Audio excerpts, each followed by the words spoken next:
So can Tonberries correct? Yes. Yes. Yes, they can. Happy Monday, Rakshon. How are you? What's up, Paul? How are you, sir? Happy Monday.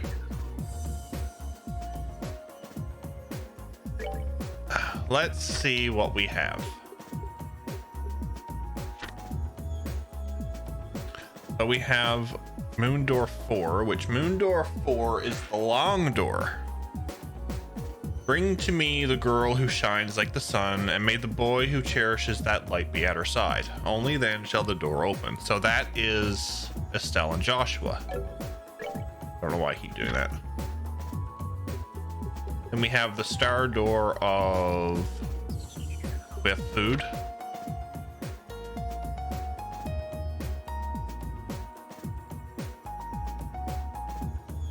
Then we have a trial.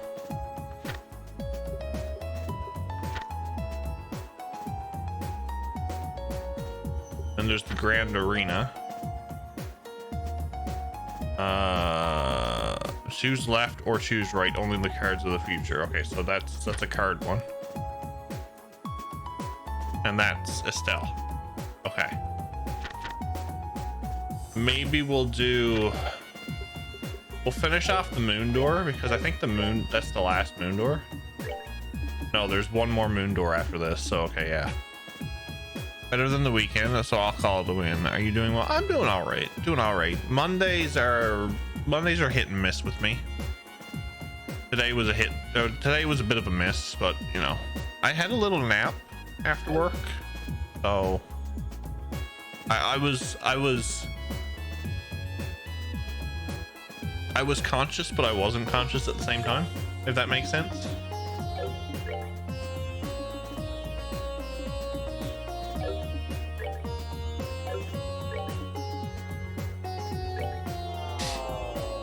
Okay, so we're gonna do this door.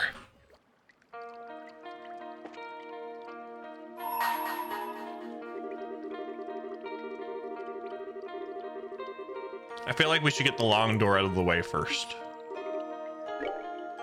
Then maybe we'll finish off the story.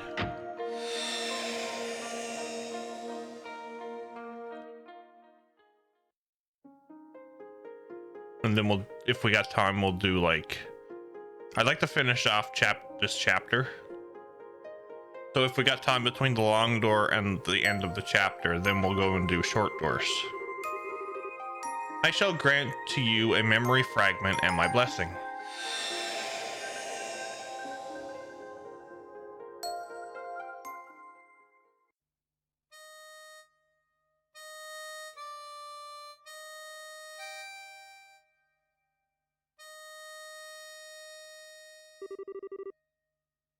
The first week.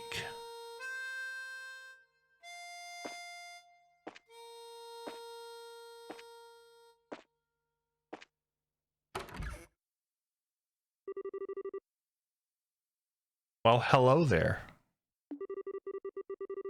There's no need to be so afraid. I am but a humble magician. I will heal your broken heart for you. Provided, of course, I am compensated.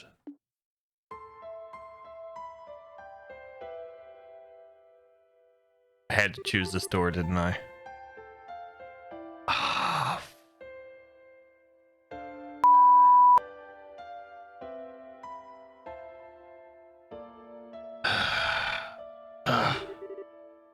God. Joshua, are you okay? Oh, your temperature's gone up again. Stay still. Where's a towel? Where's a towel? Wait a sec, okay? I'll be right back with some water. Oh god, I have itchy streamer nose syndrome. Catherine, I'm...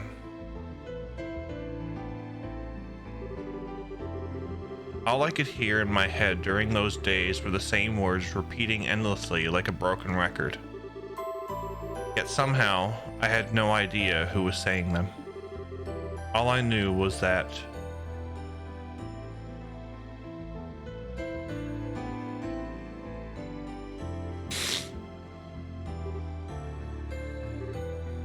I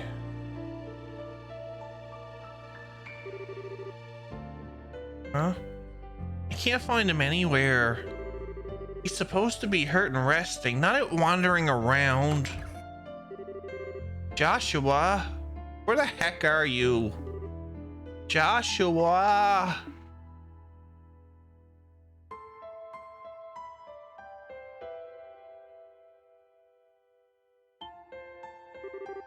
Oh, there you are. What are you doing out here? You gotta start taking it easy. Why? I'm fine. Are you sure? Is your fever gone? It was just a temporary one as a result of my injuries. My temperature went back down this morning. I'm fine now. Really? Yay, that's good. You were moaning over and over in your sleep. I was worried about you. Did I say anything? Huh? Forget I asked. So, if you're feeling better, you want to play together? It must have been pretty boring to sleep all the time. I know it's boring for me when I'm stuck in bed with a fever. I hate not having anything to do. Oh, you probably shouldn't be running around with your foot all messed up. I guess tag and kick the can won't work. If you want to play by yourself. Just stay away from me, because it's probably going to get dangerous here soon. It is. I'm grateful for you taking care of me. Pass that on to Cassius Bright, too. No gloomy faces allowed. When you're feeling down, the best thing to do is do something you enjoy. That'll pick you right up. Wait here, okay? I'll bring you stuff you'll really like. Pinky swear.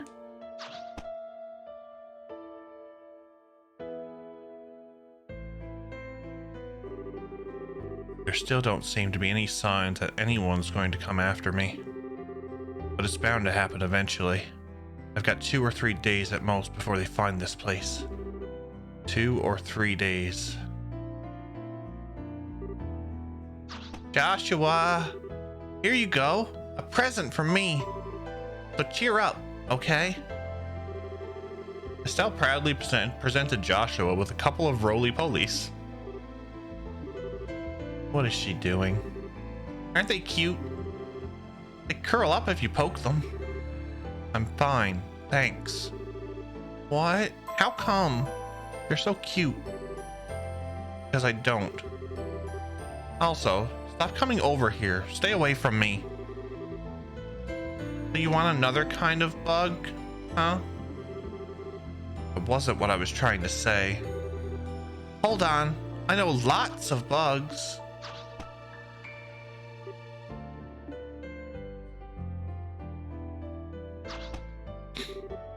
How about this? It's a dragonfly. I don't want one of these either. Okay, but how about this? You gotta like these. Behold, a Malgan monitor lizard. What? You're one tough cookie. Look, this isn't about what I like. I don't want any kind of bug or lizard or anything you have to offer me. Ugh.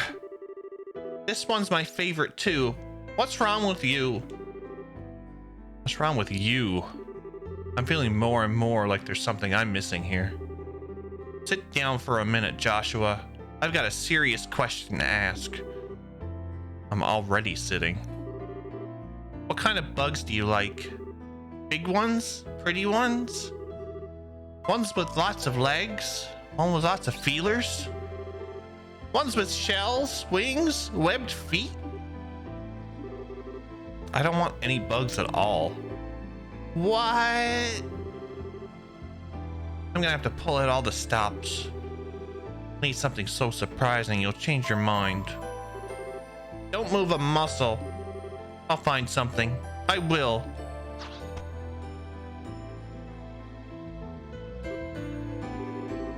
She sure likes bugs, doesn't she?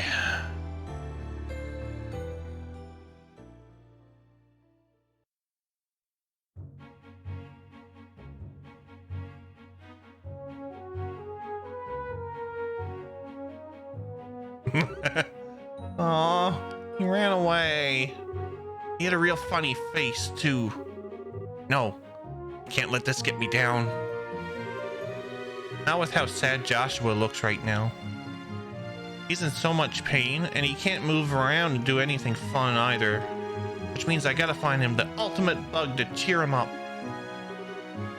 Oh, it's back. You get back here.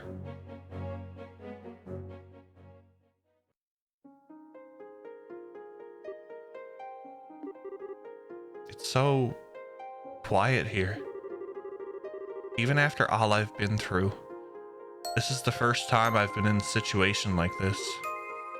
Joshua!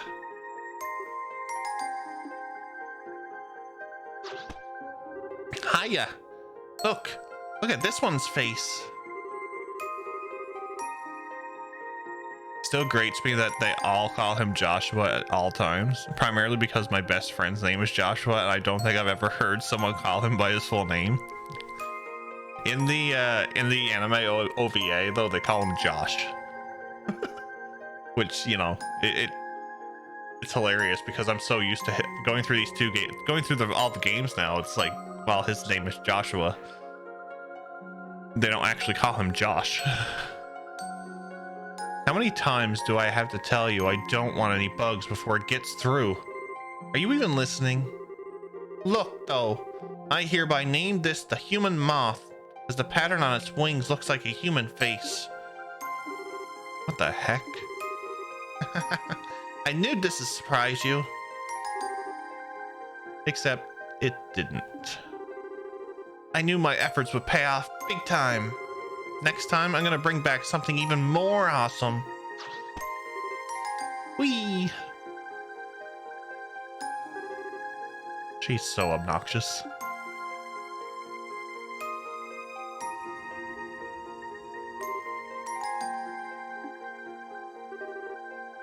Oh, great. She's back.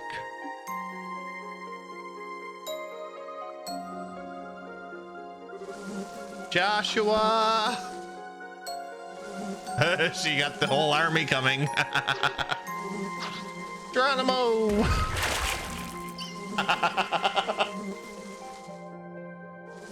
Yes, he has a bad leg, remember?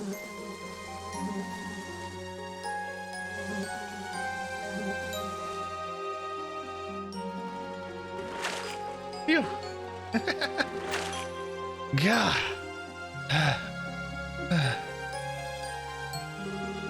What was that for? What was what for? I'm gonna splash you. Oh, the water feels so nice. Oh, I know. Wanna go fishing? Playing in the water is fun, but real fishing is even more fun. Let's go catch today's lunch. Come on, Joshua. We're getting out. You'll catch a cold if you stay in those wet clothes too long.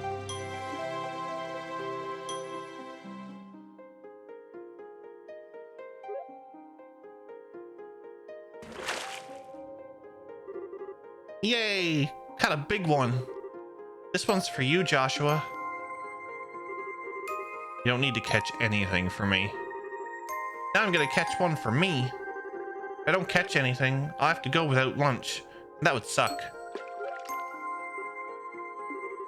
She doesn't listen to a word anyone says to her, does she? Oh, I got a bite. Ooh, it's a dace. And it's tiny.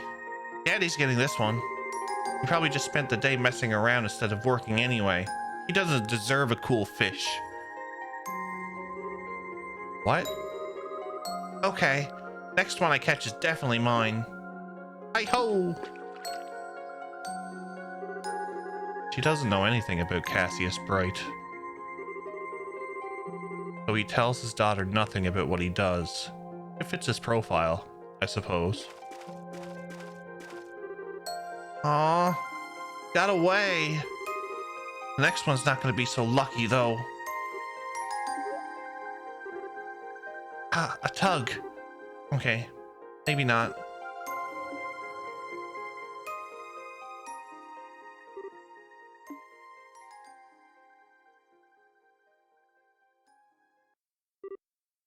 Hmm? Hmm? No, it's nothing.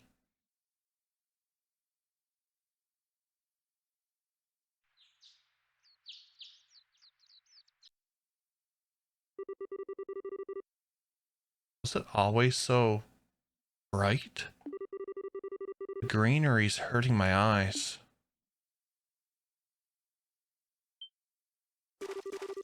Gotcha. This one's gonna be huge. Come to me, lunchy fishy. What's up, Crummy? How are you, buddy? What the heck? It's a baby.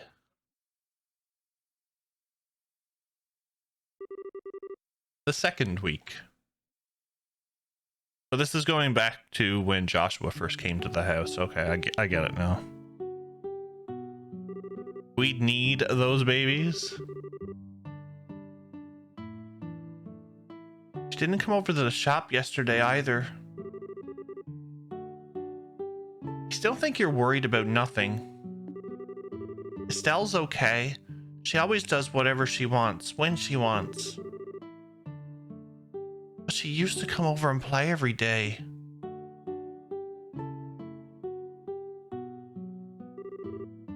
Estelle! It's Alyssa! Estelle! Come outside!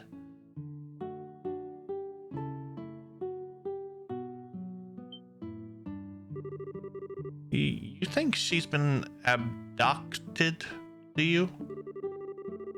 I think I'd buy... She got attacked by monsters in the woods and ended up experiencing a slow, drawn-out death more than that. That sounds like the way she'd go. Oh boy, Tio. That's so gross. That's what she gets for going into the woods all the time to play. Oh no. Poor Estelle. You do know I'm joking, right? Come on out, Estelle. Alyssa's gonna cry if you don't. If you're looking for Estelle, she's out at the moment.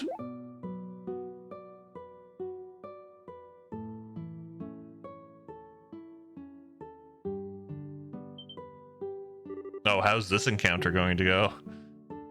You're a boy. Huh? Who are you? Yeah. Joshua. I caught something amazing.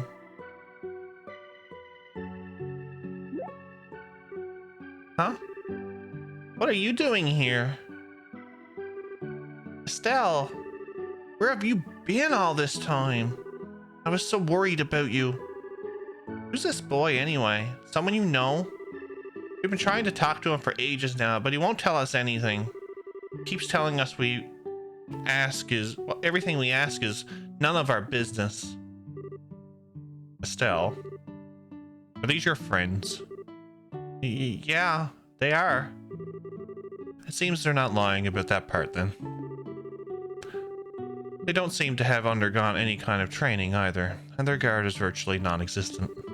I figure it's about time they found me. But it doesn't look like these two have anything to do with them. He's barely talked ever since we got here. I've never seen him around Roland before. How do you even know him? Oh, because Daddy gave him to me as a present. He's my new little brother. He is? Oh, wow. Sure wouldn't have guessed that. Neither would I, because it doesn't make sense. That's not how getting a little brother works. But it's true, right, Joshua?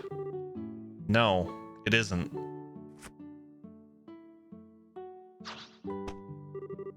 Hey, wait a minute.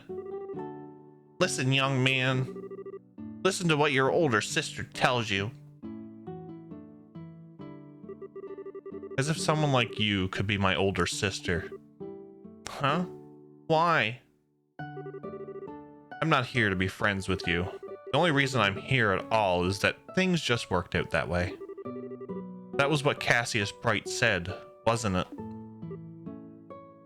Gotta love Mom Estelle, right? What's up, Trails to Nowhere? Welcome in, how are you?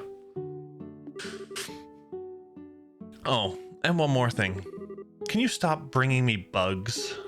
I don't know what your obsession with them is, but being too much of a meddler is just going to end up with you getting hurt.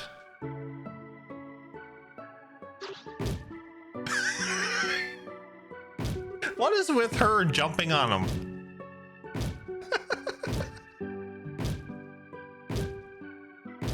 Don't be grumpy and you're gonna get a spanking. Well, apparently he's getting a spanking now.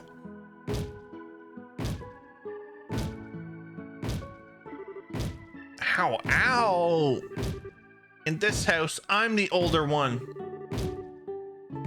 That means you have to listen to what I say. Ow. Okay. Okay, Joshua. Go on. Answer. No. Excuse me.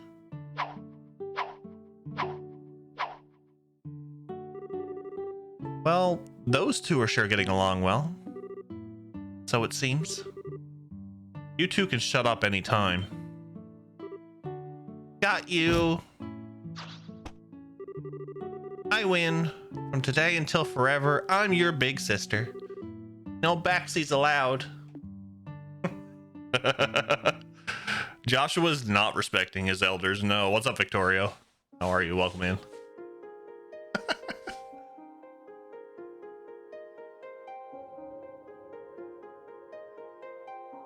I'm expecting this door to be emotional for me. So far, it's not happening. But we'll see. We will play this door out to find out. I swear. Why does she do this every single night? I wish she'd mind her own business.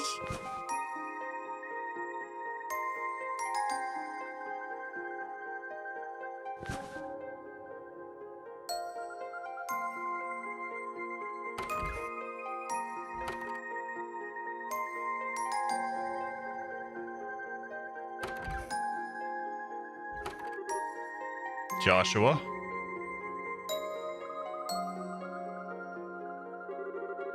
Determined to sleep outside again. Not a fan of sleeping in the same room as Estelle, I take it. She's way too much of a meddler. She's always completely clueless. She's got no idea how much danger she's willingly exposing herself to. Why don't you tell her, Cassius Bright? She has a right to know. Why do you stand by and say nothing? The room next to Estelle's has been used as a storage room for a while now, but it could still be converted into a bedroom if need be. It might actually be perfect for you. I haven't been in there in a while, but I think there might even already be a bed in there. I'm fine as I am. I don't need a room. I'll give you that Estelle loves to poke her nose into anything and everything that catches her interest. And I can see how, from your perspective, that makes her look like a simple-minded, clueless child. But that's where you're mistaken. It's not her who's clueless. It's you. Estelle knows exactly what she wants out of life and what she has to do to get it. Those things are part of what makes her who she is. Although, I can't deny that I was hoping to raise her to be a little more of a, well, ordinary girl than she's grown up to be. still, compare that to you, Joshua. You don't have a clue what you want anymore. You don't know what you should be doing. Which of you is really in the right here? Just so we're clear, whatever you decide to do, I have no intention of indulging you. I'm not going to tell you to leave, but I'm not going to tell you to stay either. What you want to do, where you want to go, who you want to become, those are all things for you to decide, and you alone. No one can make that decision for you, and no one knows what kind of decision you will make. Only you.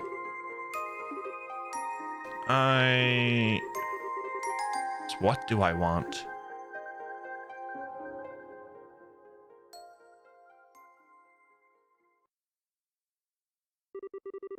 Several weeks later, several peaceful weeks passed. Joshua's injuries continued to heal, and it wasn't long before he was able to walk with ease again. Estelle was jumping for joy at this fact, using it as an excuse to drag him out to play with her at every One possible eternity later. God damn it. I should have known that was going to happen. Estelle was jumping for joy at this fact, using it as an excuse to drag him out to play with her at every possible opportunity. For him, however, it meant more than deciding what game to play next. He had to decide what course of action he was to take. The time for him to make his choice was drawing near.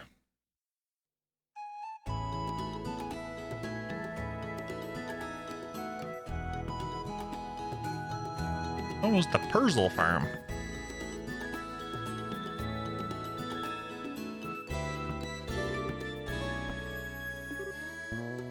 Purzel?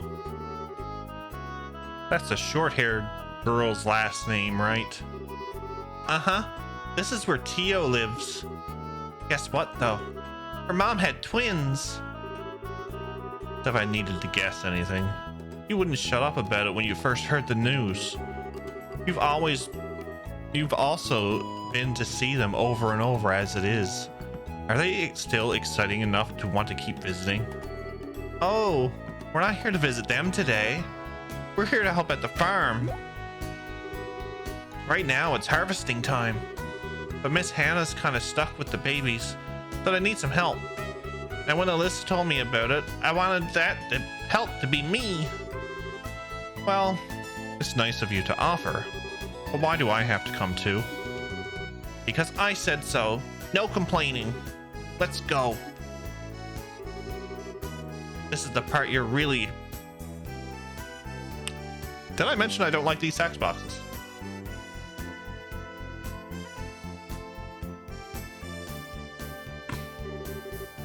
Estelle? Oh, Joshua came too. I bet you dragged him along by force, didn't you? Hey, we've come to help. Well, music to my ears. Thanks much for coming over. You did an awful lot for us while Hannah was pregnant as it was. Aw, that was nothing. Piece of cake for me. You're a force to be reckoned with, Estelle. Oh, but who is... He's Estelle's new little brother. You know about him. I told you before. His name's Joshua. Oh, that does ring a bell. The one who had a big fight with her at some point.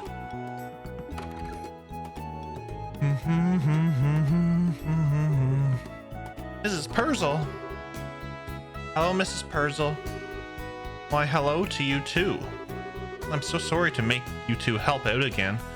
You've been helping out so much as it is. If I could get right back to work, I would, but... Easy now. You need to rest for a while longer before we can start thinking about that. Why? I was back to work in no time after Tio was born. Hi! Hi, Drake. How are you? I just put her on my back and got right to work again. Really? How am I supposed to know? I was a baby. Sticking twins on my back is probably pushing it, though. Oh? Who's our black-haired friend? That's Joshua.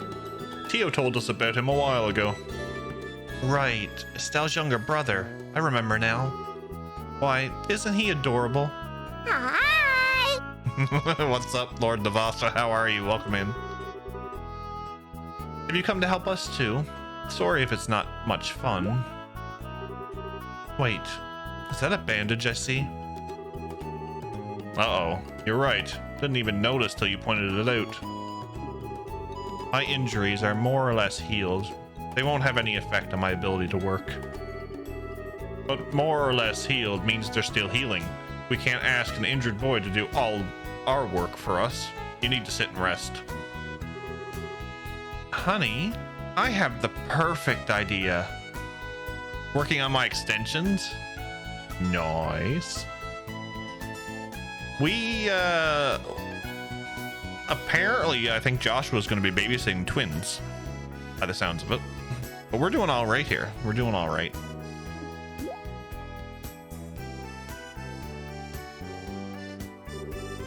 Okay, let me explain the harvesting process. Estelle, Alyssa, Tio, you can handle the fields in this area here. Try and start from the fields on the north side. It'll probably be more efficient split up too. Franz and I will take care of the vegetables in the greenhouses. And as for Joshua... Big brother Joshua. I'll leave taking care of the babies to you. The boy is Will, and the girl is Cher. Understood. Well, let's get to work. If you run into any problems or there's something you don't understand, don't be afraid to ask. Okay.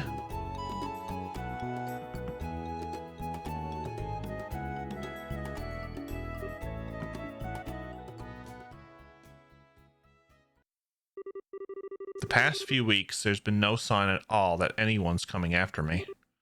Why not? They must have worked out where I am by now.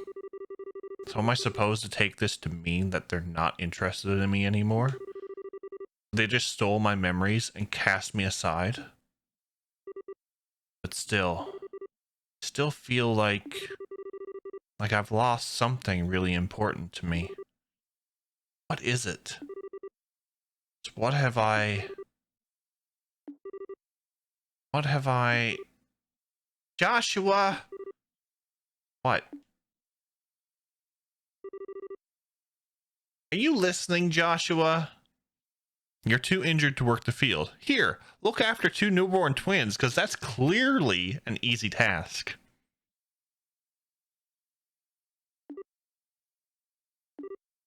Estelle? Check this out.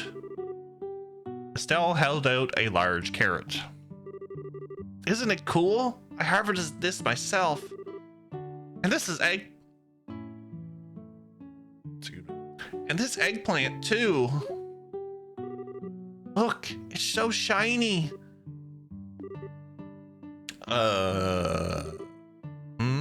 What? At least they're newborns and not toddlers. This is true. They're not walking around yet. You do know you scraped your knee, right? Huh?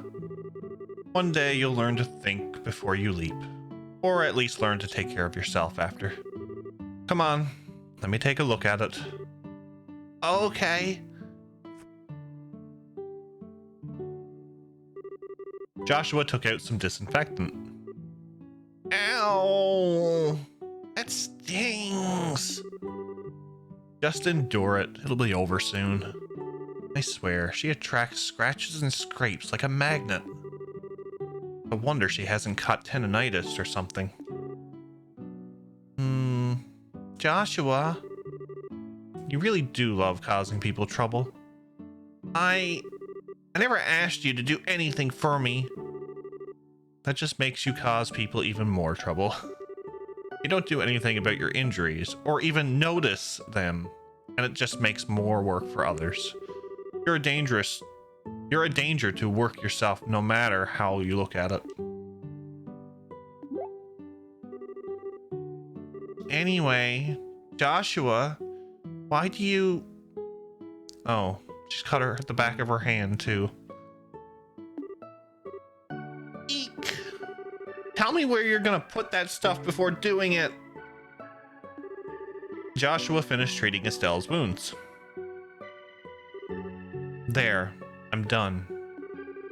Try and take a bit more care in the future, unless you want a lot more of that stuff being a...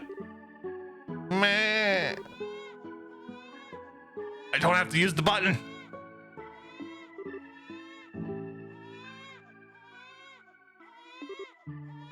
Oh no. What can we do? You don't need to do anything. Looking after them is my job. You go back to your own work. But...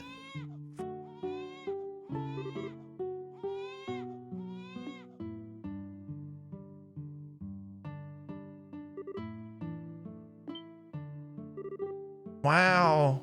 They stopped. You sure you're not there, Mom?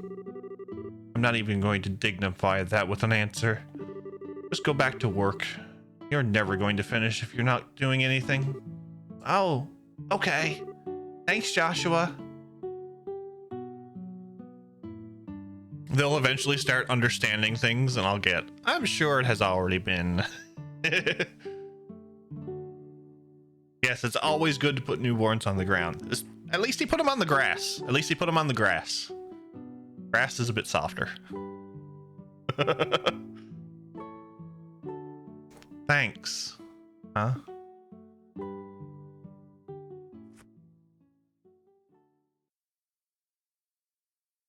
Oh shit, it's just harmonica.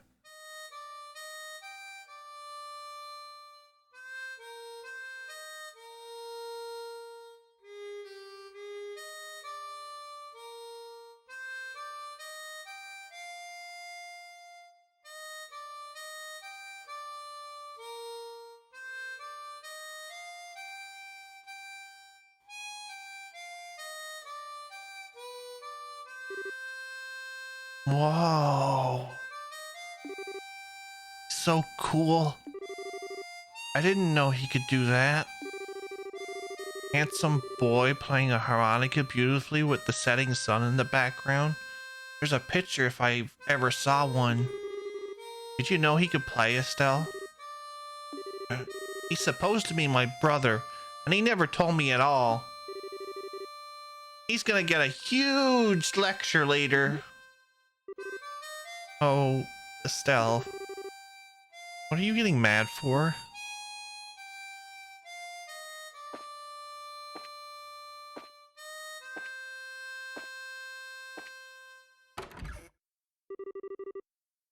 Well, hello there. And has thus sent the adults to crying now. The song better be critical to when the series ends in 69 years.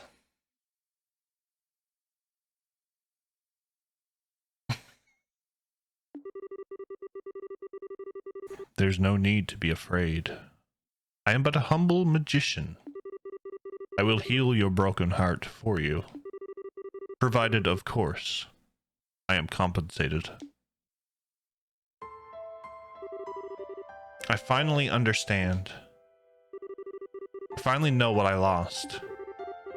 Everything that was important to me. My happy memories. All that made me myself. That was the compensation I gave. All that remains now is a doll. A twisted, broken fragment of who I was. Someone who existed only to destroy what others love. I need to leave. If I stay any longer, I'll end up destroying the happiness of everyone around me. I need to keep the things that I care about as far away from me as possible, not close by. I need them to be far, far out of my reach. And I need to do it now, before the darkness within me contaminates this place forever. I need to leave. for my very existence causes her irreparable harm. That dialogue, like the in-between dialogue for all this is like really, it really hits you. My cousin came out and told me that she feels like a musical instrument inside, but she promises she's still harmonica. Damn it, Paul.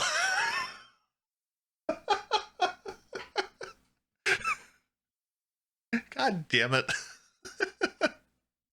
The text is what made that door for me. Yeah, like I was just saying, Victoria, the text is, it's really deep. And I could see how a lot of the lore and the backstories are coming all together now. And I love it. The next day.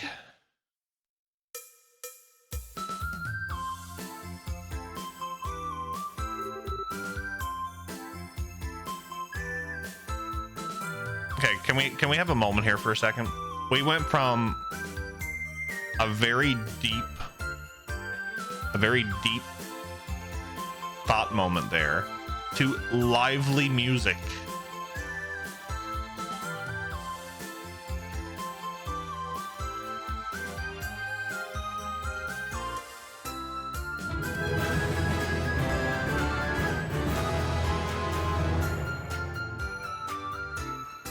Leviathan, thank you for the 11 months. Honk honk mother goose. Guys, you know what to do. Get some emotes in chat, please. For Mr. Leviathan. Depressing monologue, party song, right? But Paul is the other vampire too, Lord of Elsa.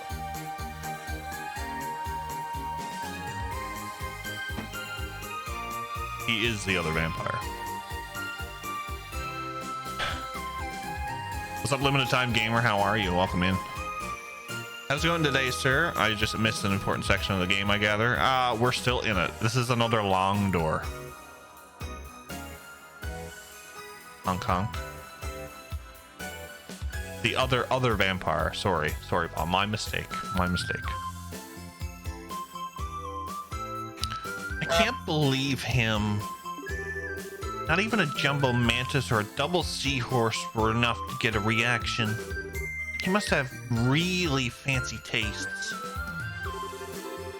Okay. Today will be the day I'll impress him. Oh yes. No one can resist the power of the bug of legends.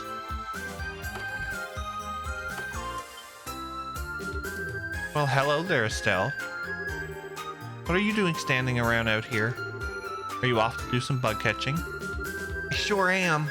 Today's not gonna be just any bug catching day. Oh, do tell. Today I'm gonna make a special syrup that attracts bugs. And with it, I'll be able to catch a super amazing one. Really? That's interesting. But seriously, Tweety, you're 11 now, and a girl.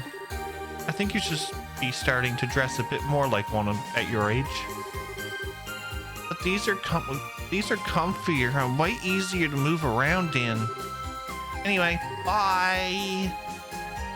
Estelle? Some things never change. Estelle is a fan of shorts. Who wears short shorts? I don't know if Estelle wears short shorts, but she wears shorts.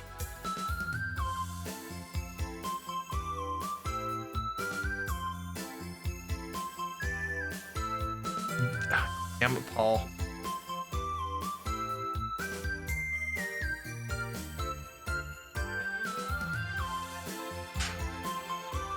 We're all about the puns here, remember?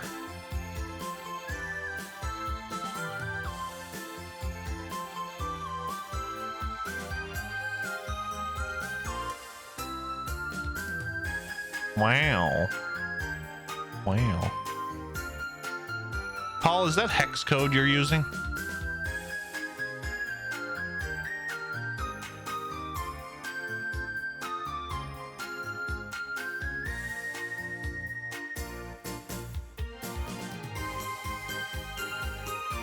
Okay.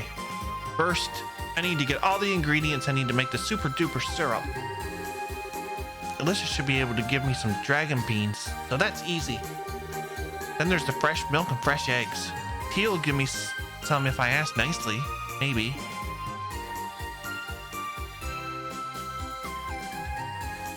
Visit Alyssa first, visit Tio first, check for new sneakers. It's Estelle, so she would check for new sneakers, but I think we'll go with the first option. I want to go see Alyssa. I think she'll still help. She's still helping out at the bar right now. Why are you umming station? Also, hello, sir. Alyssa. Oh, Estelle. Miranda made me buy chocolate. No, Miranda did not make you buy chocolate. You bought chocolate. I still can't get over how cool Joshua was yesterday. I want to hear him play the harmonica again. You'll be lucky to get that out of him. He won't even talk now. He hasn't said a word since we heard him playing. What? For real? Yeah. Maybe it was my fault for taking his harmonica without permission and trying to play it too. Oh, you silly thing. Listen, Estelle. Joshua doesn't seem to want to talk about it, but it feels to me like he's had some kind of painful experience that's bothering him. So... Oh, I know. You do? He's got something serious on his mind. I can tell. Sometimes I look at him and he looks like he's really in pain about something, but I don't think I'd be able to help him with whatever it is, even if I knew. So that's why I just want to try and cheer him up in my own way for now. Aw, that's really sweet of you. Anyway, give me some dragon beans. What? Like coffee beans? And you're gonna use them for... That's a secret. It's a secret. A secret. She said she'd beat me up if I didn't. Is that true, Miranda? That's true.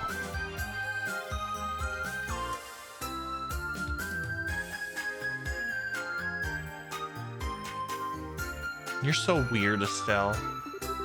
Not strictly accurate, no. See, so she's innocent. Well, okay. Hold on a sec. I'll go get some.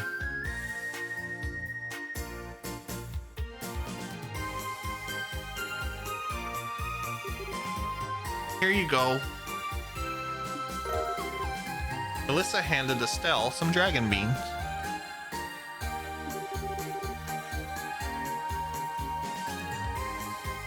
Thanks.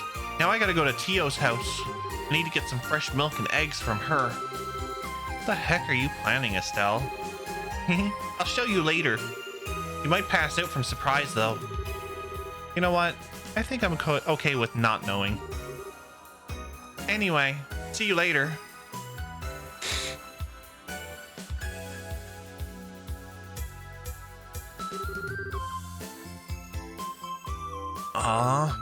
Now I wish she told me.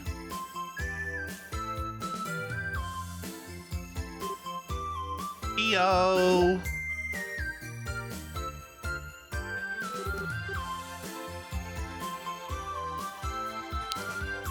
Hey Estelle, what's up? Wait, forget it. I know just from how you're dressed. Today's bug catching is special though. But first, I need some fresh milk and fresh eggs. What in heaven's name do you need those for? Don't tell me you've suddenly developed an interest in cooking or something. Well... Here comes a new challenger! Griff! How are you, Griffin? Welcome in, Griff and Raiders. The Griff Ray. Stay hydrated. This is a threat.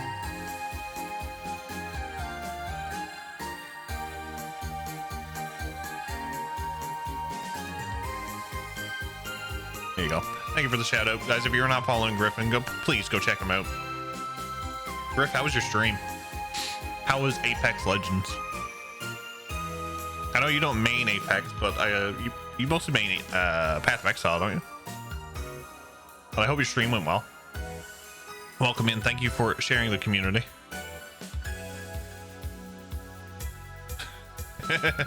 No worries, no worries. Estelle explained what she was trying to do. It went okay. That's good. Bandit is watching you, Uncle Hef. I Bandit. I don't touch the TV. Don't touch the TV.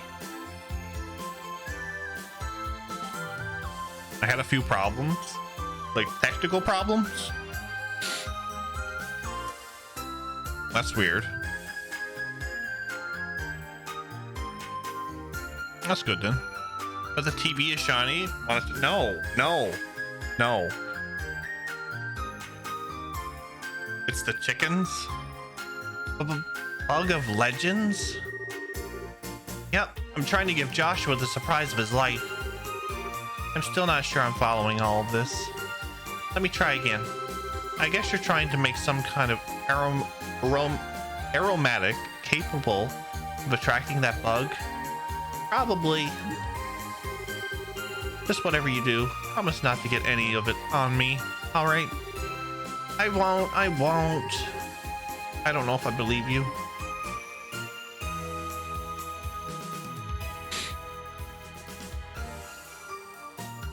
It only happens when Leb comes in and starts banning bots. Oh boy.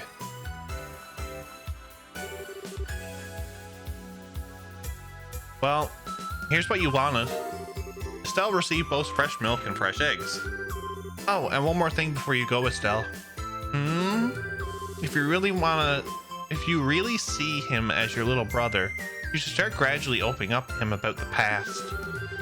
Try getting him to do the same with you, too. Maybe try talking to him about your mom. Yeah, I can do that. It doesn't feel that like the kind of thing you need to sit and have a big serious discussion about, though. We're always going to be together, so I think he'll get it eventually. Because we're family now. Well, I tried. That's a very you way to look at it. But I mean, that in a good way. Thanks, Tio. Okay, get everything I need now. All I gotta do is head to Mistwalt and catch me the Bug of Legends. You just wait, Joshua. I'm gonna blow your socks off.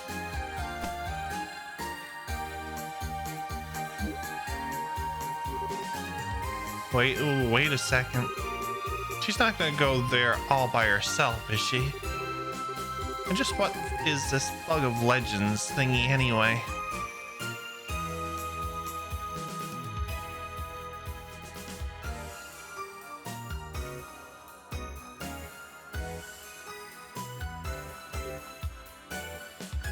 Oh, really? That's interesting, Griff. Didn't realize that they didn't pay it all out. Maybe I'll stop by for a little bit.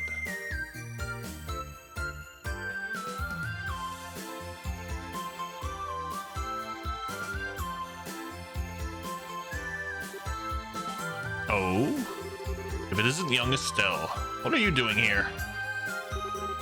Oh, hi, Mr. Mayor. Were you thinking of playing in the clock tower?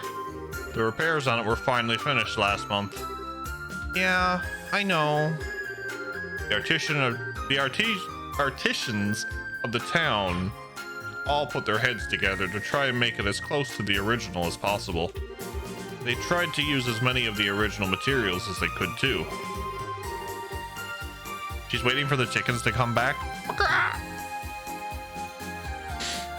So what do you think? It looks almost exactly like it did, doesn't it? I guess. I don't really remember it that well, though. You know, looking at this clock tower fills me with a magical energy. Makes me feel like everyone in Roland. No, like everyone I've ever met in supporting this town and wishing it well. It does? That's why this spot is really important to me. Oh. I gotcha. You just wait, Joshua. I'm gonna go catch me the bug of legends. Pardon? Estelle? Full speed ahead. Whatever was that about? Other part wasn't counting, so they said they would fix it. So when I proved I did the... Ah, I gotcha. I understand. She thinks the mayor stole them? Yes, yes. Where did Estelle go? She ran.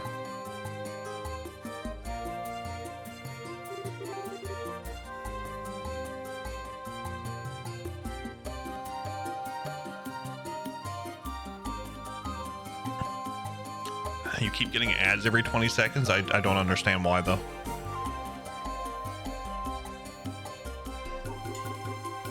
I can smell the scent of my prey.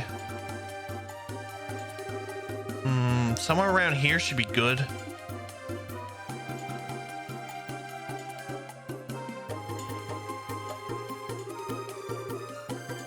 I'm going with this one.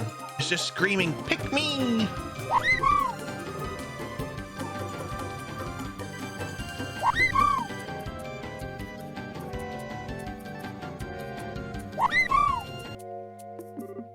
And done.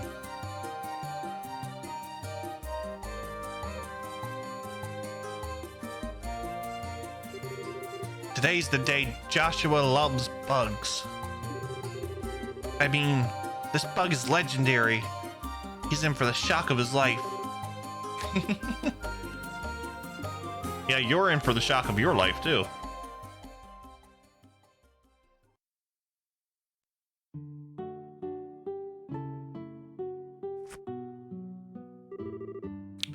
Thank you for everything.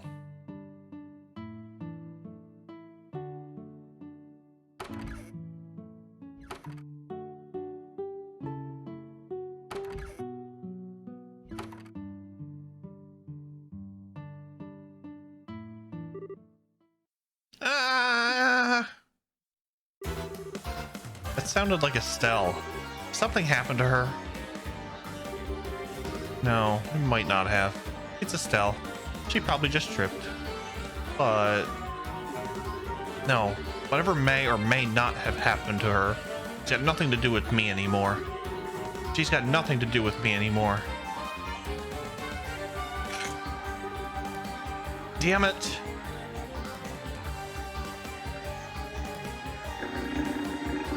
Oh boy.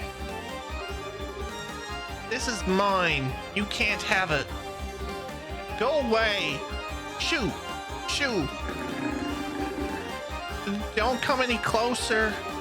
Are you listening to me? What? Get behind me.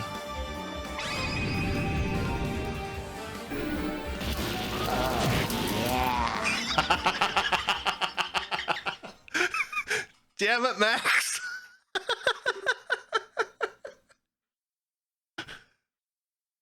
You couldn't have timed that any better.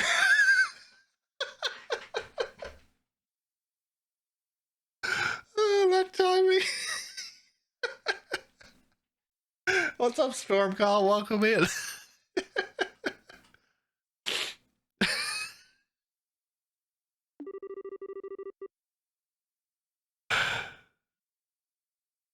How was that? Oh, that was beauty. Someone could someone please clip that? This is about as much as I can do with my current stamina. They ran away.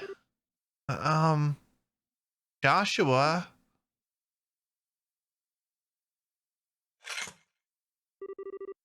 What is wrong with you? Huh? What are you even doing this far in a place this dangerous? Did you even stop to think what might happen? You're a child. Don't put yourself in unnecessary danger. Why do you never stop to think before diving headfirst into anything? For once in your life, try and look before you leap. Otherwise... Joshua... You came at just the right time. That's not funny. If I hadn't... Look at this. Aww. Look. I finally caught one. This is it. This is the bug of legends. What? It's huge. Isn't it cool? Joshua, if something bad happened to you in the past, but you don't want to talk about it, then I'm not going to force you to. I'll just wait until you feel you're ready to talk about it with me. Till then, I'll be right here by your side, waiting. Thank you, Griff. Legend of Heroes. Bug chapter. The other thing I'll do is give you this bug. So cheer up, okay?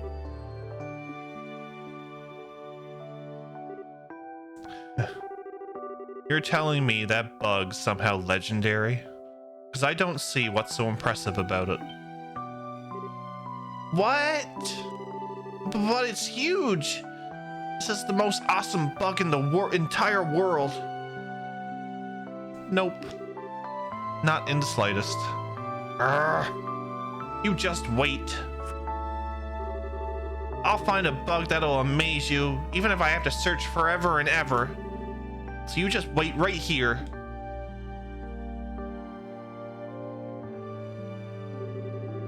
You amaze me more than any bug ever will. Aww. Because I can't believe how much I've changed because of you. You're such a strange girl. It was then that I made a promise to myself. It was for my own good and no one else's. The only condition by which I could permit something as unnatural as me to be allowed to live in this peaceful world. Doing so was the most cowardly thing I could have possibly done, but I hope you can forgive me. I was more concerned about that than about continuing to deceive myself.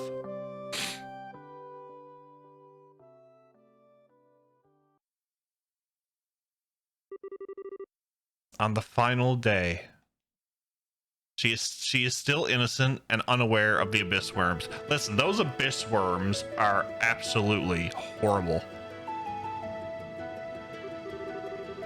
Wow. I can't believe how many people came to see us off. Thanks for coming. It means a lot that you came here to be here with us. So as I think you all know, Joshua and I are going to be away from Liberal for a while. We'll be traveling around the continent doing our bracer work from the various guilds in the countries we visit. We might be away for quite some time too. Right now, we intend to travel across basically the whole continent. But one day, we will come back here to Roland. We promise. Yeah, we will. We'll make sure we've grown so much that you won't be able to believe your eyes when we come back too.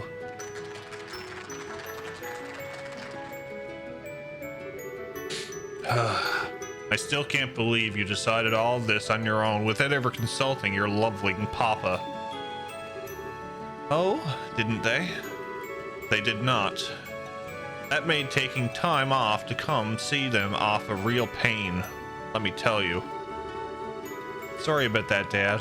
We realized we didn't give you much notice with this. It's something we discussed seriously, though.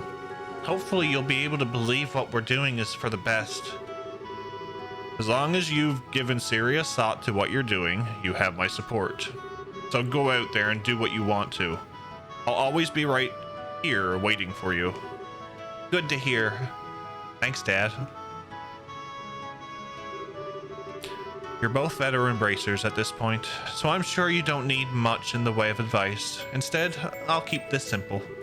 From now on, it'll be up to you to decide what you need to learn and what you need to know. Focus on improving your powers of discernment.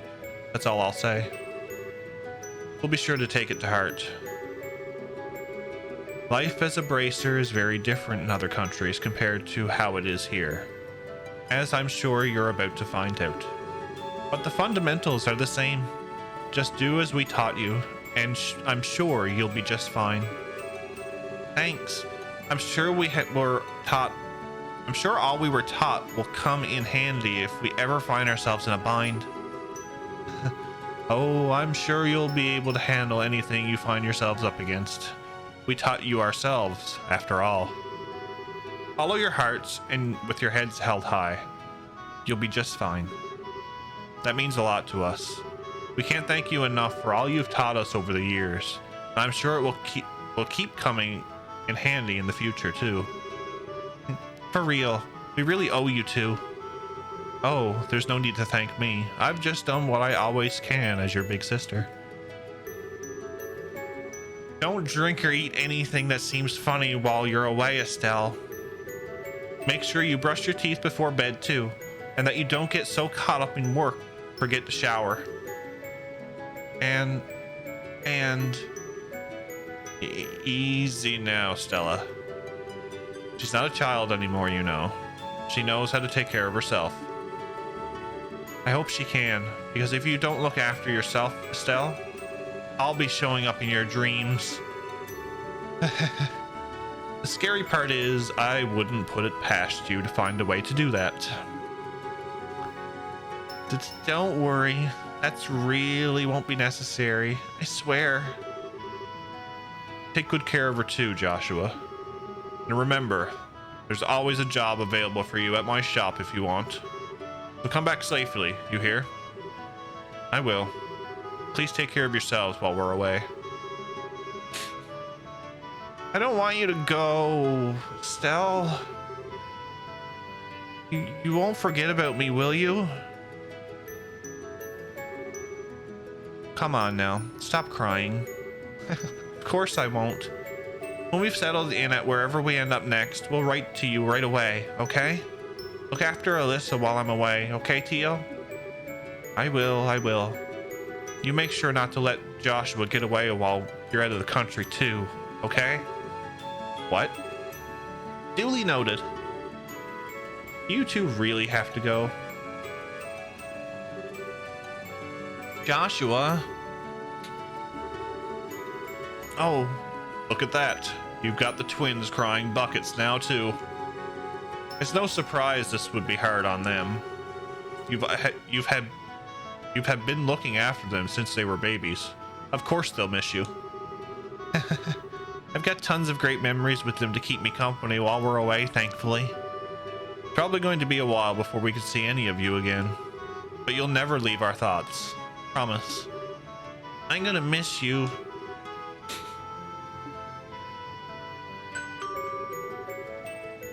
Don't know if you know, but the manga called Rings of Judgment, which takes place after this game, goes into what these two get into at least a little bit. Oh, interesting.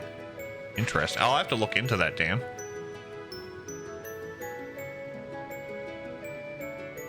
The Bose-bound airliner will be departing shortly. All passengers, please board the airship at this time. Oh dear. Looks like we're out of time. Well then, take care of yourselves. We will. You too, sir. Joshua, have you made up your mind then? I have. I want to be Joshua Bright, after all. I know the name distinction might be a big deal in the eyes of others, but it is for me. It's part of me taking the first and most difficult step on this journey. It's part of making choices only I can make for myself. By the time we come back home, I want to have the strength to proudly declare living the rest of my life alongside you, Estelle, and everyone in Roland. Wow.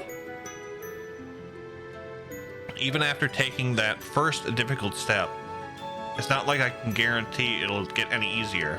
Maybe on some days, it'll be so hard that I'll want to give up. Right now, though, right now, I'm more than happy to go out there and find my own path to walk. If I can do that, I can finally feel like I'm working towards becoming the person I want to be. Very well, then. That's the kind of positive attitude I wanted to see. It suits you. Thanks. That's the best compliment you could have possibly given me.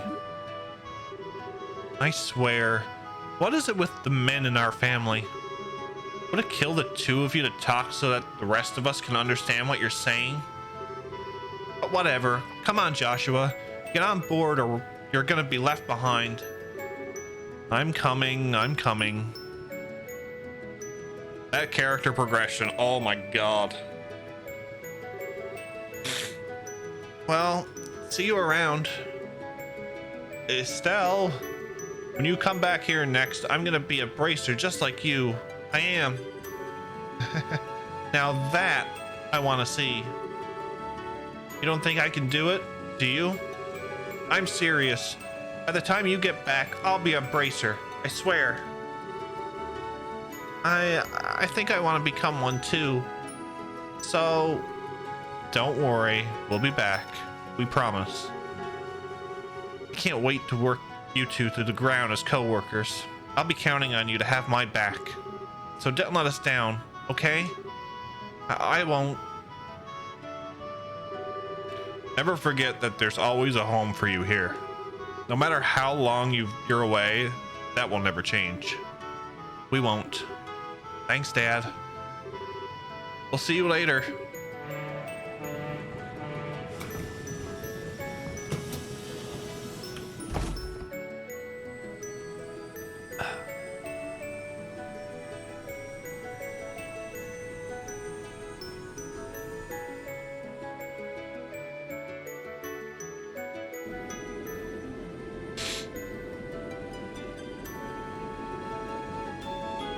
That part where he said he was taking the Bright last name, that almost got me. Side story, departure, finished.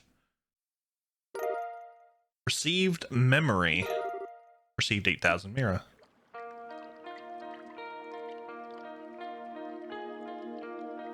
Well, that door did not take us 2 hours and 30 minutes.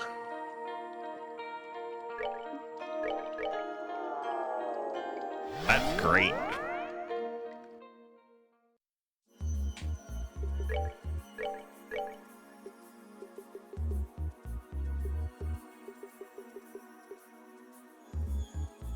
Door locations are shown on the mini-map.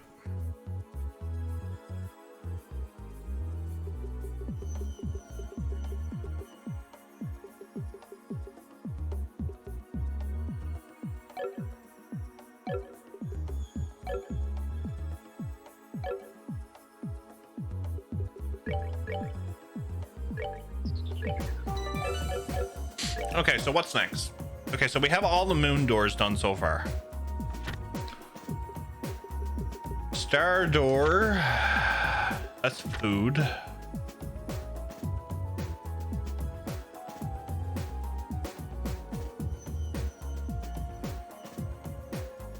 Star is what? Short.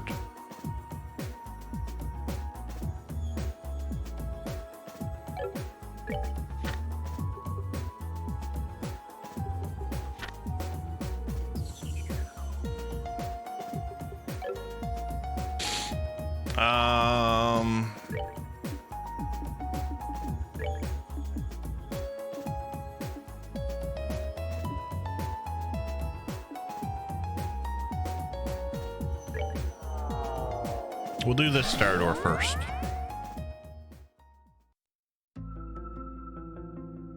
Yeah, we'll do this star door. I'm gonna take a quick washroom break. I will be right back, folks.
Okay.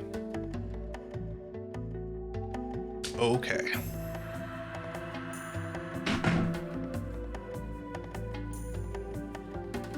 I need to try to find some wired earbuds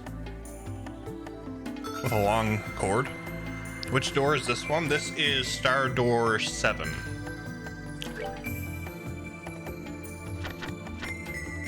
Yeah, Star Door 7.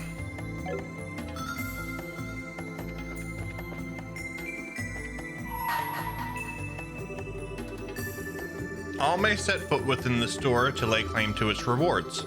However, you must first overcome a trial. Should this fail to deter you, open this door and step inside.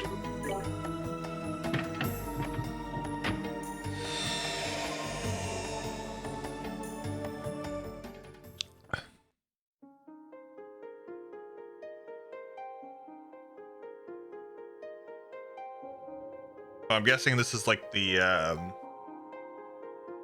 Tita door where we have to do a fight first. Yes. Overcome the trial before you, then I shall grant you a memory fragment and my blessing.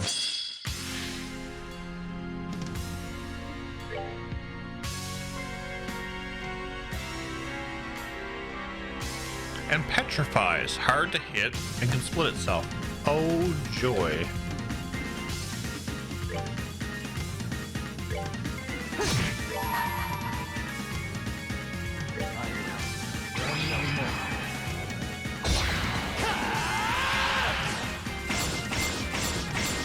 It is, isn't it?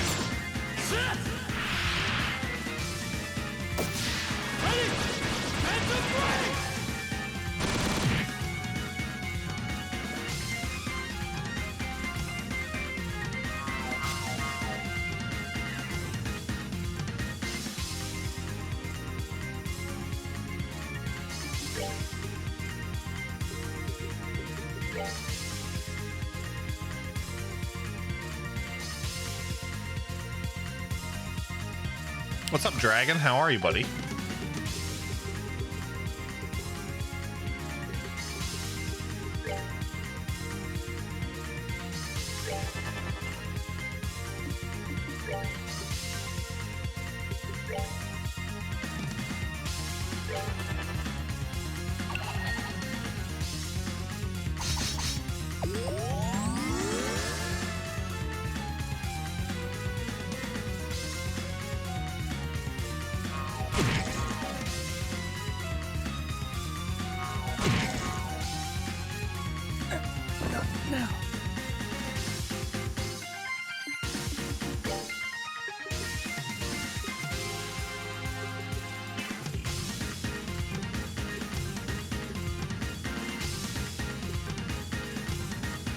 Rip.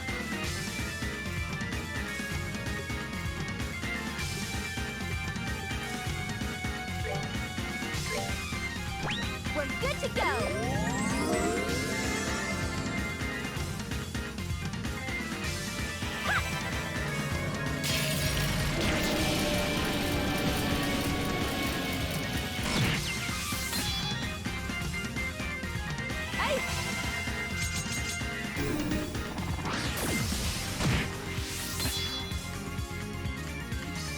Ooh.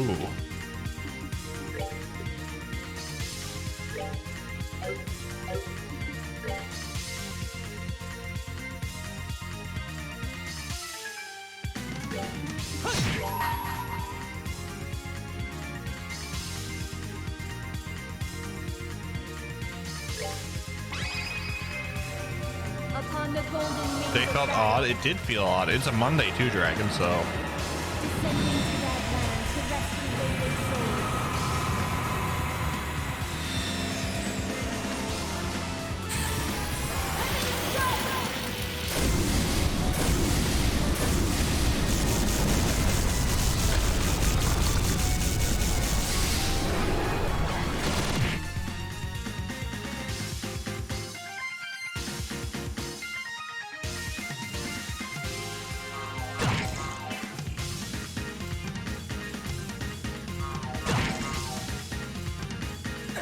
Or Joshua.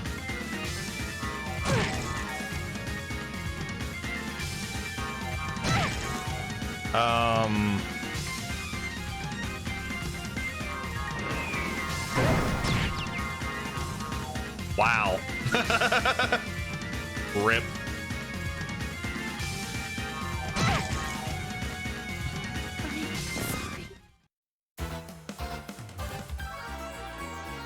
I guess I need petrify. I need petrify or petrify Goddess, have mercy.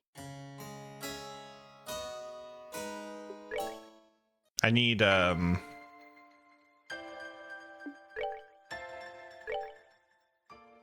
petrify petrify stuff.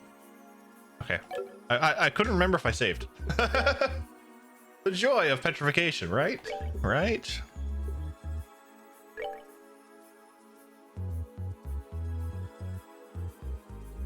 Mirage ring. Okay, so we're gonna put that on you.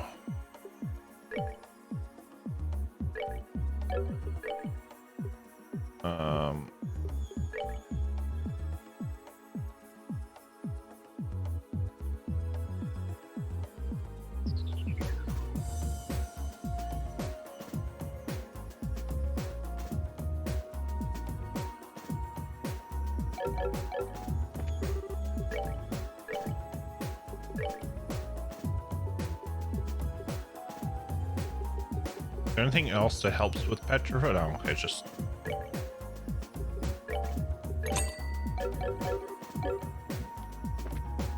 imagine not saving after a long ass door. So it's funny you say that, Victoria. When I played Kingdom Hearts 1,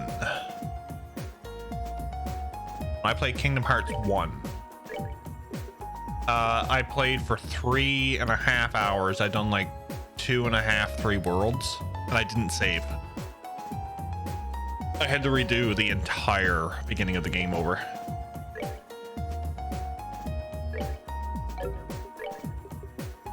That was fun.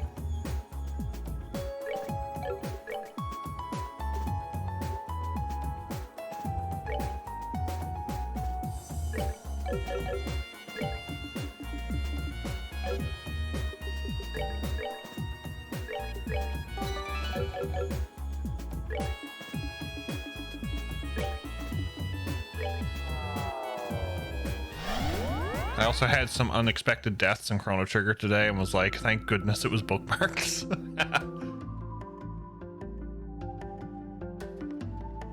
Yeah, the autosaves are good, but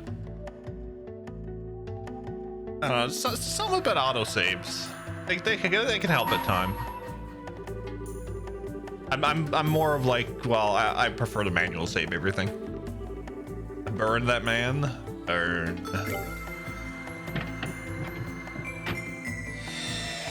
Burn, I say, burn.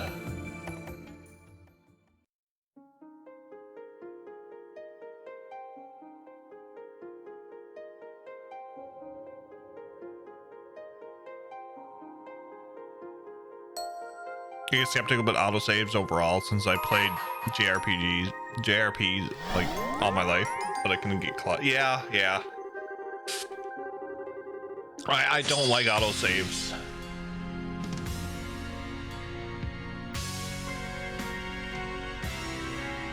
Yeah, the autosaves can screw you over. That's exactly it, Dragon.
Nice miss. Nice miss.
Reminds me of an animal cracker.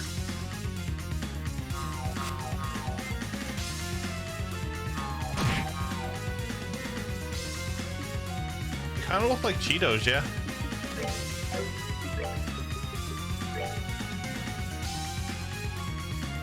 Can I get all of them? I think I can.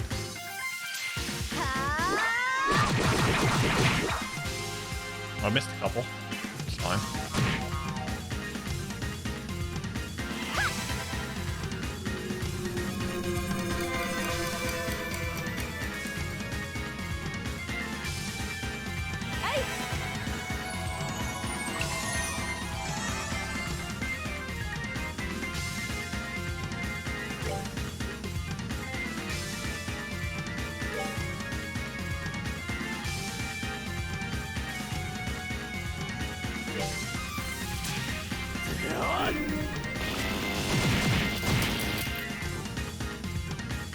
What's up, Jordan? How are you? Welcome in.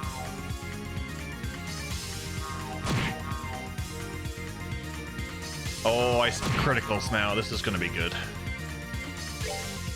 I'm doing all right. We are doing some doors tonight.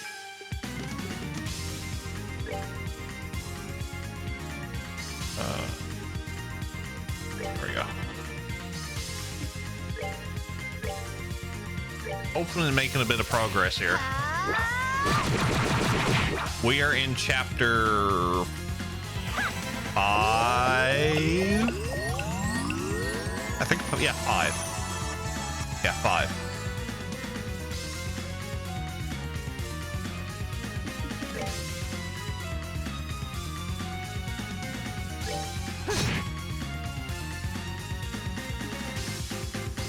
I sound unsure. I couldn't, yeah, because I couldn't remember if we finished chapter 4 last night.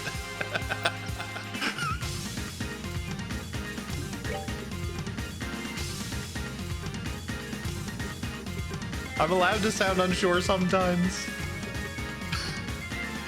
I finished 4 yesterday. Okay, that's good. At least I finished 4.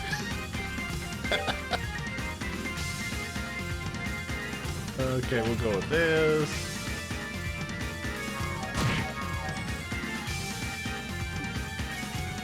Chapters ain't important, but those doors though, oh, we're doing it. We're doing all the doors. We're doing what we can.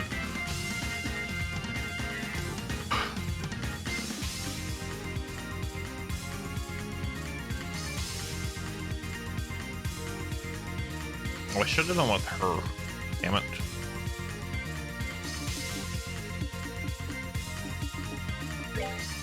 Erg.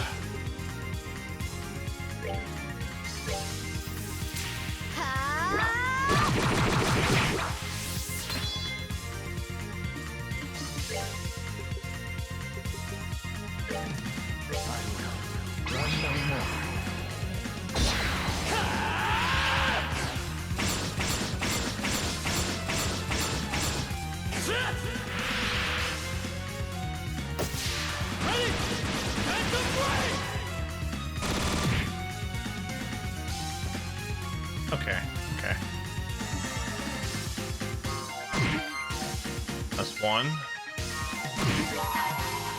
Do this.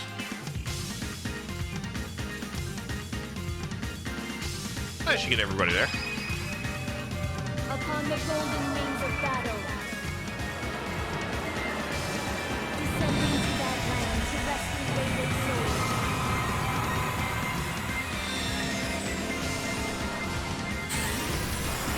Yeah, it is definitely. It's more like a dungeon crawler than anything, Jordan. And personally, I like dungeon crawlers.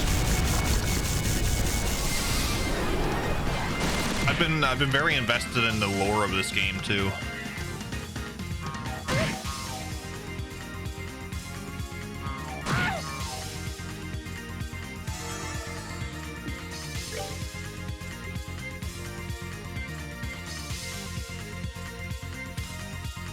Am I waiting for Zero to release or moving to Cold Steel right after?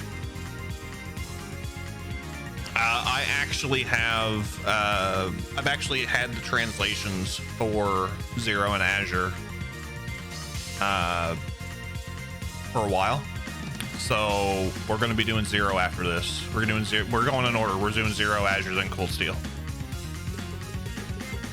and we're doing everything back to back to back to back.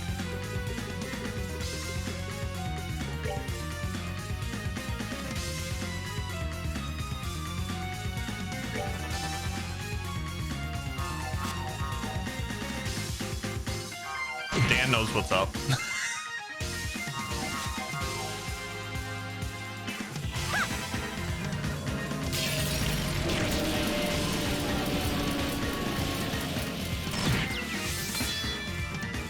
Hey, we got one down.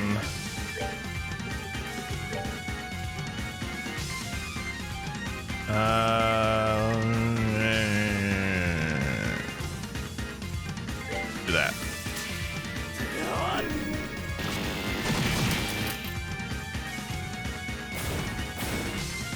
Zero PS4 doesn't add that much anyway, aside from possible lore rewrites. PC version early is the way. Yeah, so we're doing it all on PC. I do have the PS4 version pre-ordered. I pre-ordered Zero, Azure, River Ray, and Trails to Nayuta, Boundless Trails, or whatever that one is called. They were all on GameStop Canada, so I pre-ordered them all.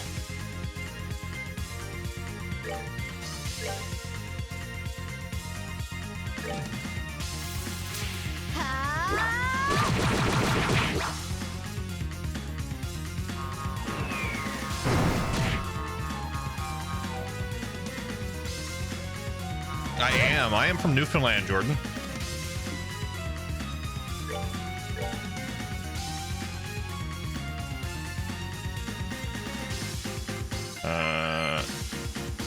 I'm not gonna get that one.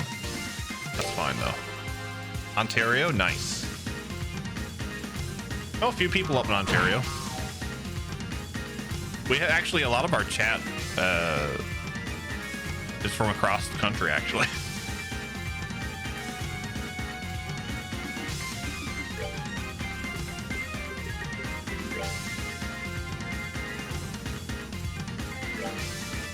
Hey, you can take care of this guy.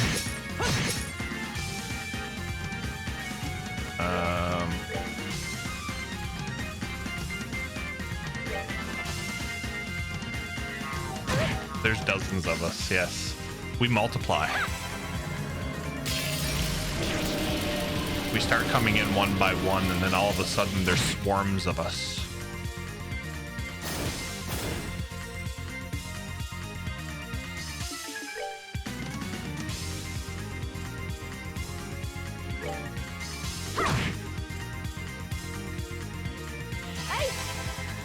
Waiting to see if they will do digital pre-orders at all. I have the soundtrack from Zero and Azure nailed already, so I don't really need a physical. That's fair. I prefer my physical copies. Like, I play everything on original hardware where possible.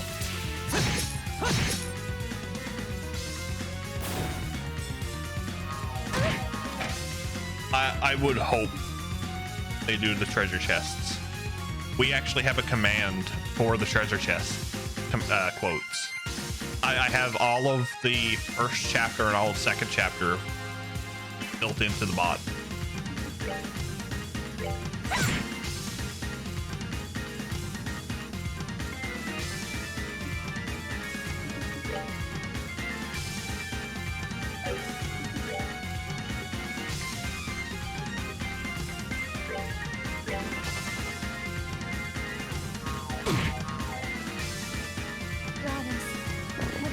The head of Geofront said they will be in, but will be rewritten. Ooh, nice. Nice.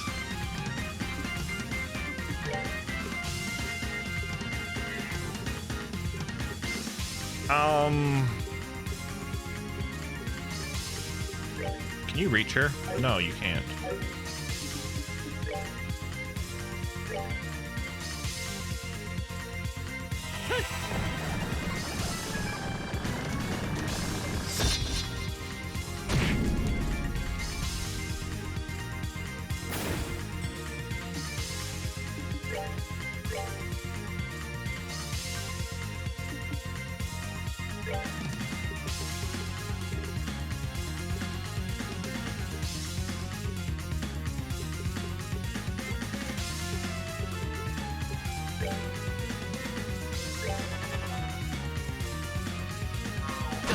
That's fine. That's fine.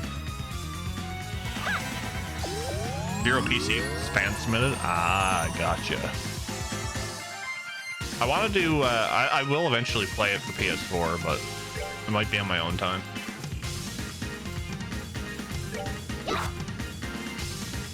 One job, Estelle. One job. You still have a lot of HP.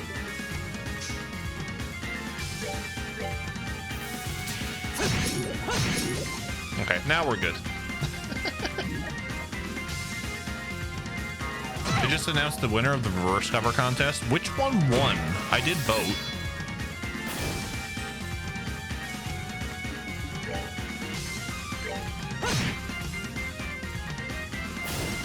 Oops, Reese never got any experience. Let's move. Number 2 won by a landslide. Was that the one everyone was voting for? Because I think that's the same one I voted for.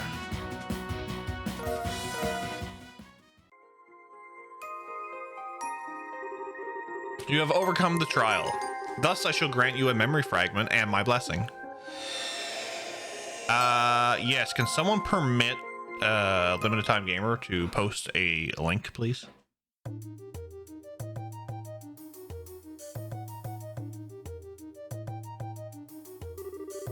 Orbments are devices that use the orbital energy contained within septium to cause a variety of useful effects.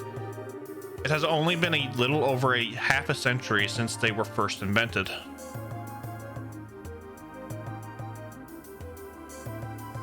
Let me have a look at this. We're gonna lose sound. Yes, I think that's the same one I voted for.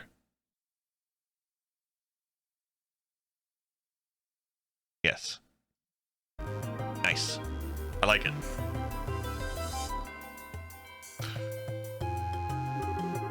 But even in such short time, they have already revolutionized the world as we know it. From daily necessities such as lighting and heating to tanks and other similar weapons used to defend our nations, orbments are used in just about every facet of our lives. In fact, it's now hard to imagine life without them. So much of what we take for granted in life now involves them in some way. And if they proliferate and advance the development of these orbments that we exist. We, the Epstein Foundation, our foundation was first established in the year 1155 of the Septian calendar, the year after Professor Epstein's passing, and was created by his brilliant-minded disciples in order to honor his wishes. The foundation is based on his home state of Liman, where it remains in operation to this day. It was rather limited in size in the beginning, and its attempts to spread orbital technology was initially met with little success. Seeing the professor's dream would never be realized at the rate we were going, 3 key researchers left Liman to try and spread the seeds of orbital technology across the continent themselves. One of these was Professor G. Schmidt. the professor, who had gained a fine reputation of his own for his skills in the field of mechanical engineering, went around and visited corporations in various nations to persuade them of the benefits of orbits. The second was Professor L. Hamilton. Mindful of the technological gap between regions, she long believed it was rural and remote areas that needed orbit technology more than any other. As such, she enlisted the help of the Bracer Guild, which already had a close relationship with the Foundation, and formed a mission with the intent of promoting and spreading the technology where applicable. The professor herself also toured the regions with the aim of spreading public awareness and laying foundations for others to build on in the future. The third was Professor A. Russell, now known far and wide as the father of Orbital Revolution. Professor Russell returned to his home nation of Liberal and continued to work tirelessly to advance orbit technology there. And within a year of returning, he had set up the Zeiss Engineering Factory, also known as Zeiss Central Factory, ZCF, and created the first orbit to be made outside Limon State. 3 years later, the reigning king of Liberal at the time, Edgar III, visited the factory to inspect it. He decided to donate a large amount of money to further its research. With His Majesty's endorsement, orbits began to spread like wildfire throughout the kingdom, bringing such prosperity that the people of other nations were filled with envy. Up until then, most people didn't see orbits in a particularly positive light, but their success in Liberal changed those impressions virtually overnight. One nation after another began to reach out of our foundation to share orbit technology, and both our foundation's financial and social standing became much more secure. In the eyes of the world, the Orbital Revolution was a sudden, far-reaching transformation. But it was only because of years of reaching out to the people and diligent, largely unnoticed research that it was able to happen at all.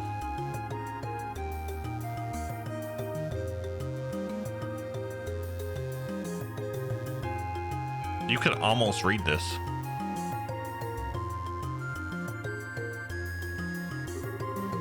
The Foundation activities centered around the following 3 guiding principles. Thank you for the follow. I do very much appreciate that. Follows are anonymous. Also, we are very close to our 1K followers, where we will have a plethora of announcements. Stay tuned. The door literally took you to a Wikipedia article. It did. Am I surprised? A little. Maybe a little, yeah. 1. Carrying out fundamental research on orbits. 2. Spreading orbital technology and informing the public of its benefits. 3. Contributing to world peace through technology. Now then, let's discuss each of these 3 guiding principles in more depth. Been seeing your name pop up on a lot of recommended channels and seeing you around here and there, so I throw in a follow. All right, thank you so much, Mr. JRPG. I've seen you around very much as well. I think in like Baku and Meow Stream and a few others. So it's very much to have you a part of the family here. Glad to have you in. I hope you're doing well on this lovely Monday.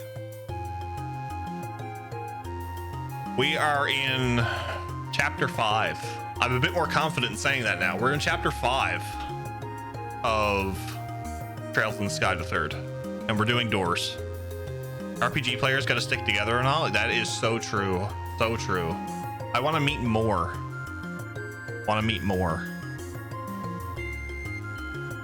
Now then. Oh yeah, I gotta remember that. I'm getting far behind on myself.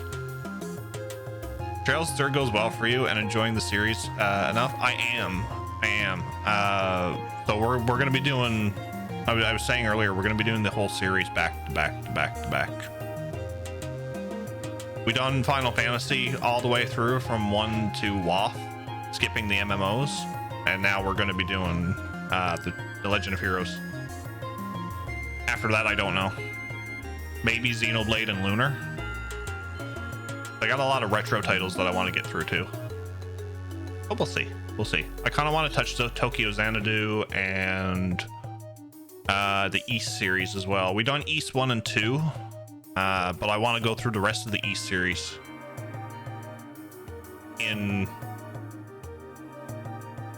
there's an order that someone posted on Discord that I'm going to follow. So we done East 1 and 2. Now I think the next one I'm going to do is Origins.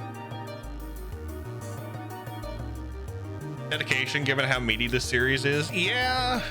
Well, like I said, we done Final Fantasy. That took us a year and a half. So I done challenges in that for that one too. So that was fun.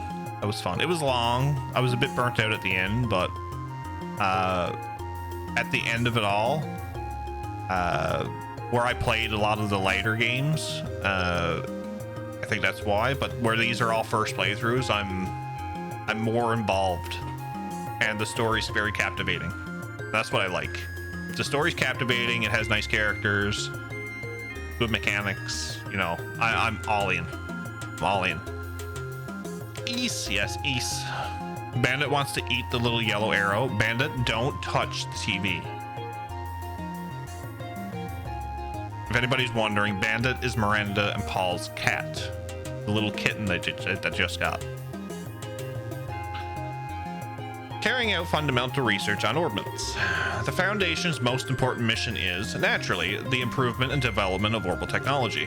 The fundamental principles behind how orbits work need no improvement as such, but their architectures, their internal structures, have been improved upon countless times in the past, and will surely continue to be perfected by the curious minds as the years go on. Orbits architecture concerns the mechanical parts inside them as the cogs and screws, and there is still plenty of room for change as this new technology develops.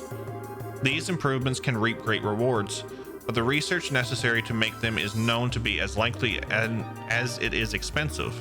As a result, companies who prioritize profit over all else are less inclined to pursue them. That makes our Foundation's research all the more important from a social perspective. 2. Spreading orbital technology and informing the public of its benefits. 2 other important goals of the Foundation are to spread orbital technology as widely as possible and to educate the public on the correct way to use it. While orbits have become part of the daily lives of most who live in advanced nations and populated urban areas, the reality in remote and mountainous regions is very different. To counter this, we have long worked to send missions of engineers and bracers to these regions to try and better the standard of living for these people, and will continue to do so. We also continue to work on other ways to spread awareness of orbital technology, such as working closely with the Septian Church to have it added to a curriculum of Sunday school classes. 3. Contributing to world peace through technology. It is to pursue this noble yet extremely difficult goal that the Foundation has had a close relationship with the Bracer Guild ever since its initial founding. The Guild was established as an international peacekeeping organization and can mediate on conflicts between nations from a neutral point of view, making it essential to the stability of our world as it stands. The Epstein Foundation continues to back them up fully in their cause, but with financial aid and using the fact that Lehman State is the only place where tactical orbits are produced to provide them with equipment. Just as well, this relationship also provides ideal feedback towards tweaking the quality of tactical orbits as they are used in combat too. Every machine and every invention goes through a long, grueling process behind the scenes before eventually reaching its finished, refined form, and tactical orbits are no exception. Then, in S1190, our Foundation unveiled the Orbital Network project, which will be implemented in partnership with ZCF. Said project aims to join all of Zemoria together with a single united communications network, but our hope is that it will do much more than that. Our hope is that it will help to realize a peaceful world through communication. Sadly, Orbit's relationship with peace as a concept has become somewhat complicated. Are they aiding in the realization, or are they doing the exact opposite? Professor Epstein expressed his hopes that their ability to realize the limitless looping of energy would be able to bring lasting peace to the world. Instead, recent years have thoroughly betrayed those hopes, and the post-revolution world has been a chaotic one indeed. The conflict between Liberal and Erebonia, for one, made significant use of orbital weaponry, airships included. It seems beyond a doubt that orbital weaponry will continue to become more and more advanced, making war an even more tragic event than ever. In the face of all of this, how should we go about trying to create a peaceful world? We believe the best way to do this is to rely on the power of communication and a means to do so with people of different nationalities and races. If these people can more easily interact and more easily deepen their understanding of one another, perhaps that will allow us to create the world we will so dearly desire. In the end, one thing is for certain: our challenges to try and realize Professor Epstein's ideals are only just beginning.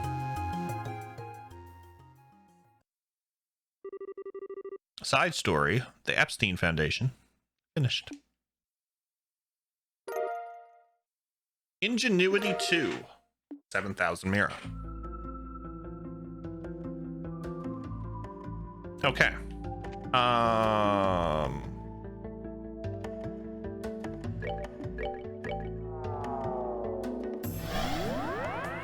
We have that door done.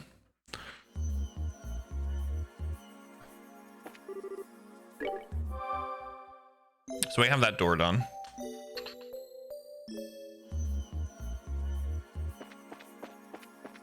Can we restore CP? I would like CP restored, but I don't know if we can do it. Oh, hi. We can. Oh, look at that. Of course, Prince Olivert is drinking.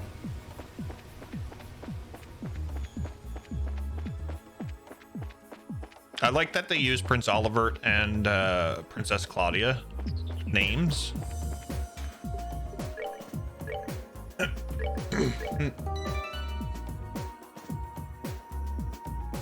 Ugh.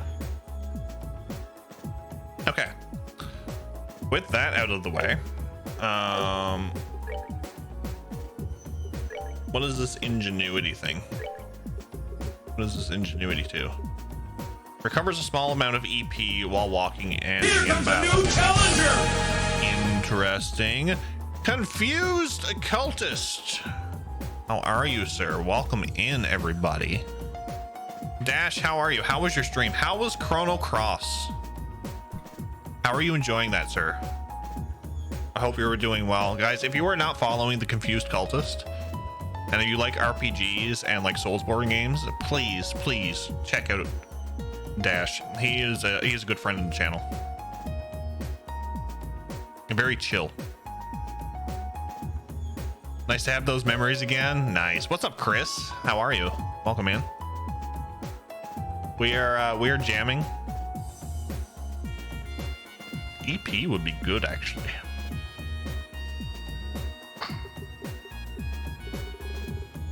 That would be good. Although I'm not going to. Exhausted and about to eat dinner. I would love food. I would love food.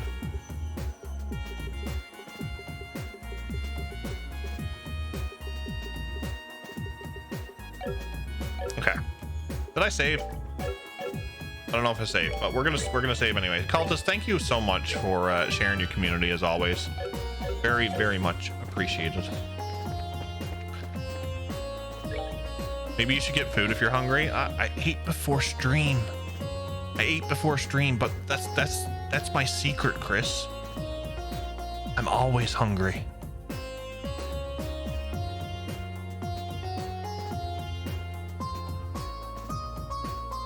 I'm about to go get food as well, because Dash. Go eat. Get food. Get good food.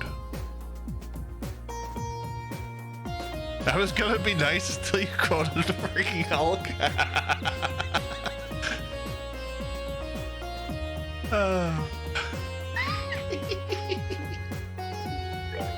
That's great.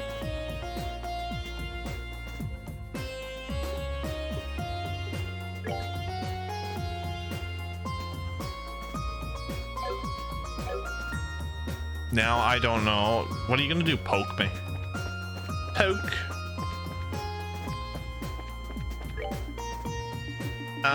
Okay. We are at the umbral midpoint. So we are here.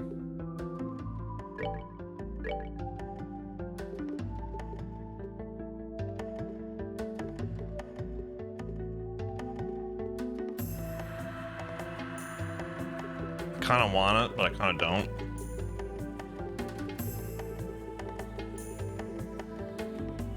I can buy those too. Damn it. Damn it.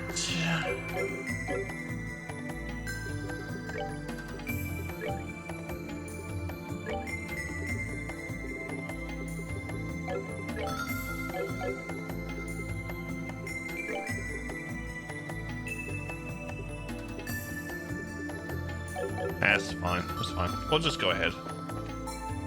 Is this the way? No, this is not the way.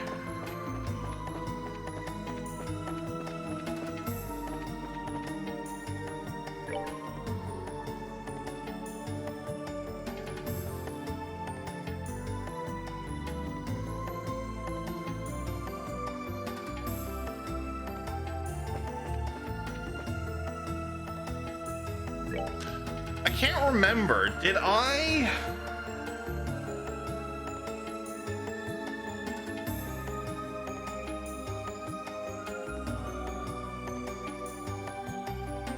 I must have.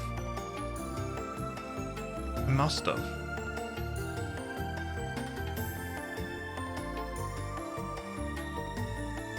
I'm trying to think that if when we got Ren, did I finish off that area?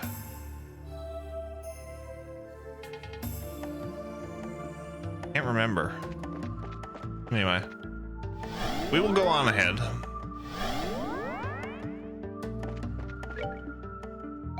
Not what I wanted.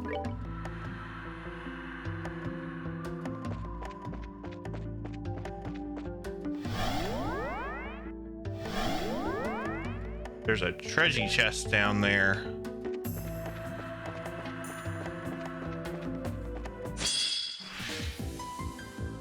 Ba-da-ba-ba.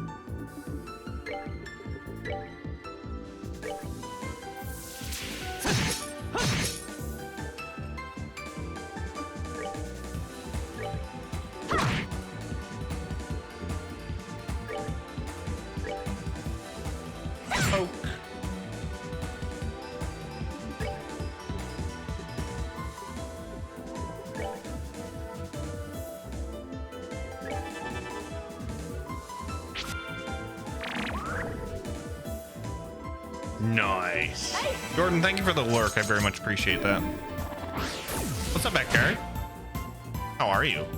How did Chrono Cross go last night?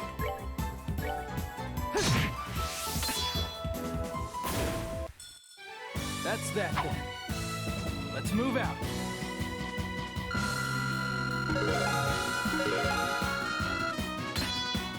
Joshua learned Supreme Cloak and Dagger.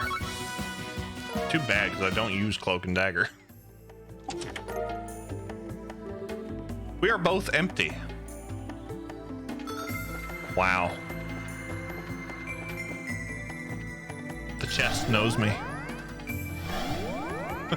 All good. Made some good progress. Bosses were defeated and fun was had. That is the main thing, sir. That is the main thing. Thanks again for the support. Oh, no worries. No worries. Always pleasure sharing a community with some new people. Well, I'm glad that I can share the community here with you and yours.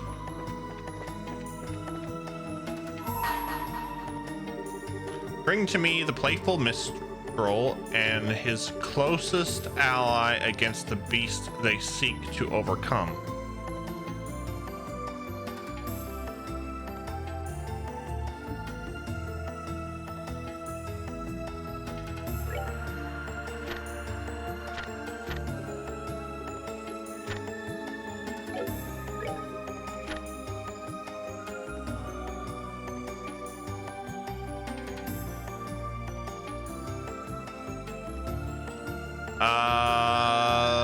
That looks, if I had to take a guess, that must be Olivier and Mueller. Playful Mistral, so I'm thinking Bard. So we'll find out. We're not going to do doors as of yet. We've done a few doors. I want to finish this chapter. It does sound like Olivier Mueller though.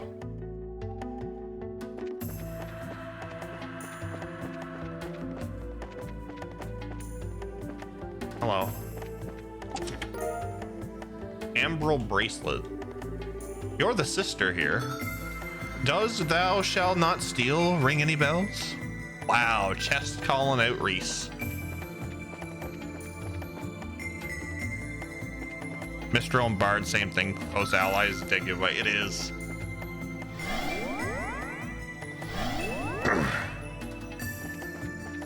Let's see. We've done a couple of doors tonight, so I'm happy with the progress. Can I get 2 on a flicker? Cannot. Dang it.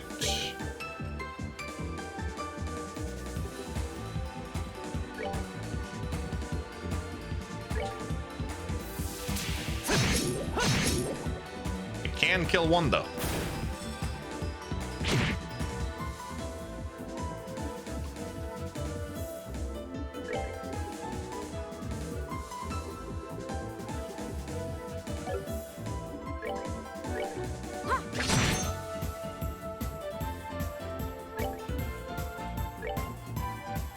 Poke.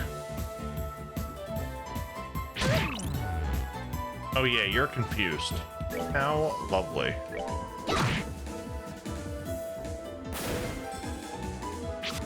Luckily,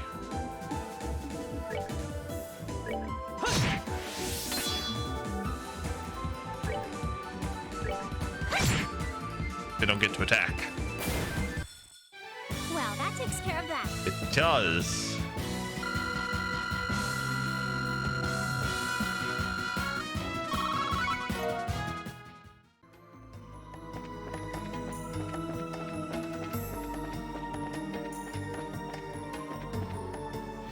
So this is my party for this chapter. My end party, I think I have already figured out. So we're there. Yeah. Chris, thank you for the lurk. Appreciate that. I'm glad I didn't buy that weapon for Reese now. She sighed in a way that was half frustrated, half disappointed. She never cared about money. Why would he try to win an argument with it? She could only say quietly in her mind, "My husband is an idiot."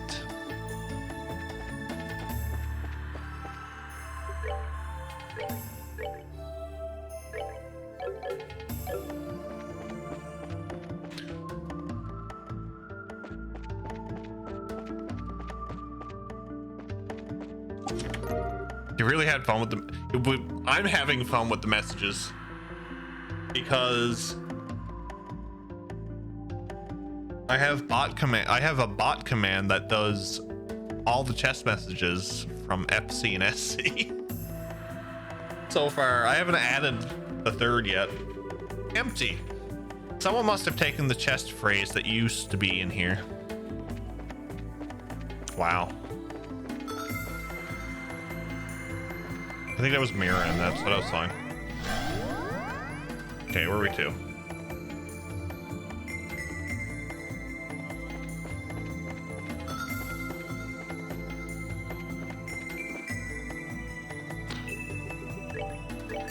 I think we're getting close, so I'm gonna save here.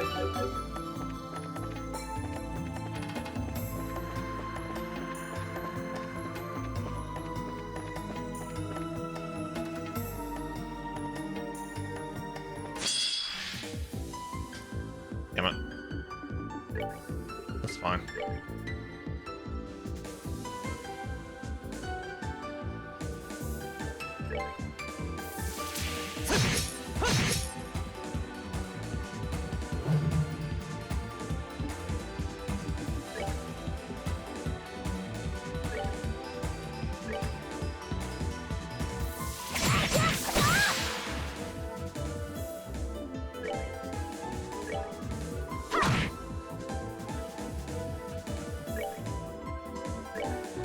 Hey!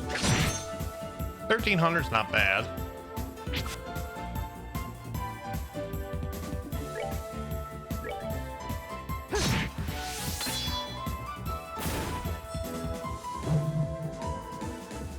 Stop, please.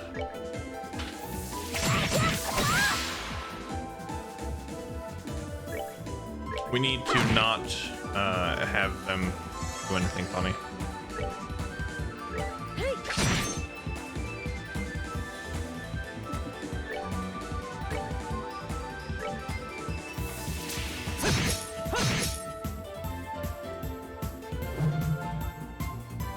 Oh, you poor, poor thing. Poke. You're not dead? Oh, thank God. 16. I thought it was 1 HP left. We have a meme going with these games. I apparently leave enemies with 1 HP.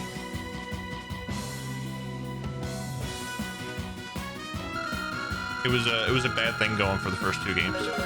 Also, I have this thing going as well that if I leave the final boss of the game with 1 HP before death, I give 10 subs to the community.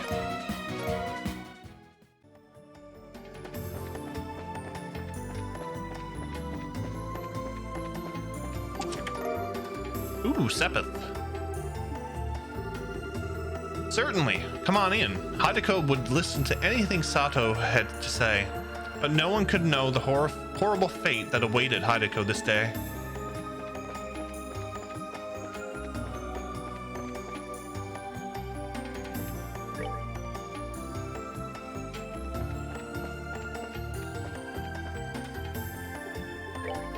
Do another safety save.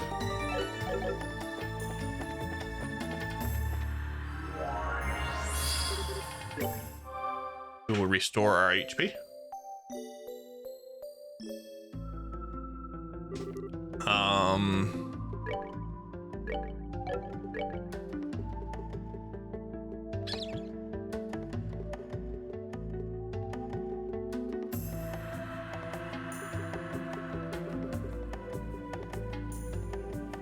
Action 5-ish.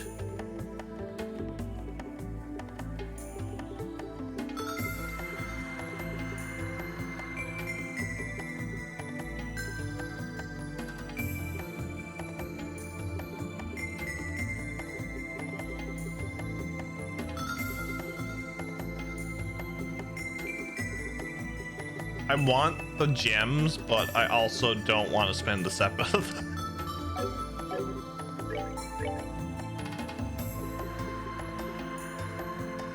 Odd eyes. That gives me no. Sorry.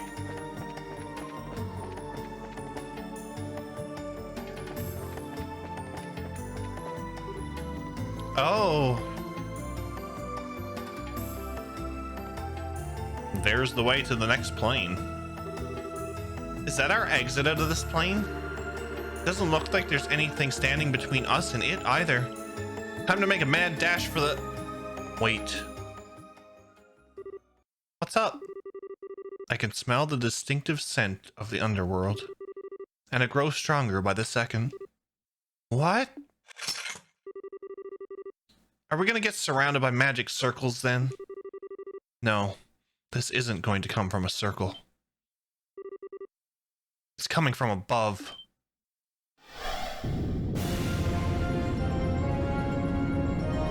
No, not spiders.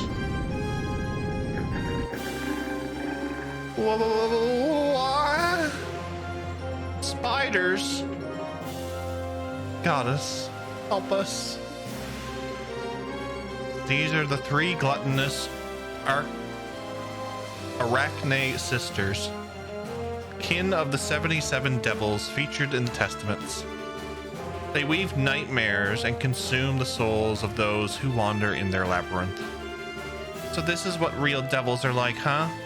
They should look the part. But they're not gonna be enough to stop us. Let's get nasty. Right. Oh, they brought friends. How lovely. Servant of the crawls rapidly and sinks its poisonous fangs into its prey. Causes status with her cold stare. Second of the three calls for aid when hurt and screams on death. That's an evil swarm on foes and lowers their stats. Oh, this is just lovely. It's just lovely, isn't it?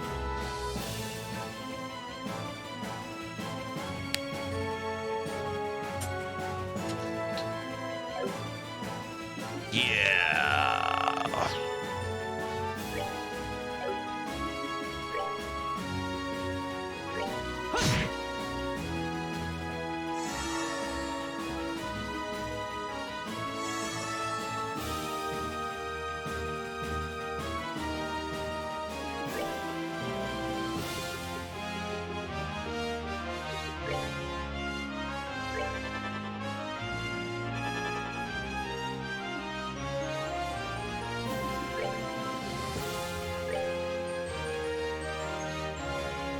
Oh no, I can't hit her. No! Damn it.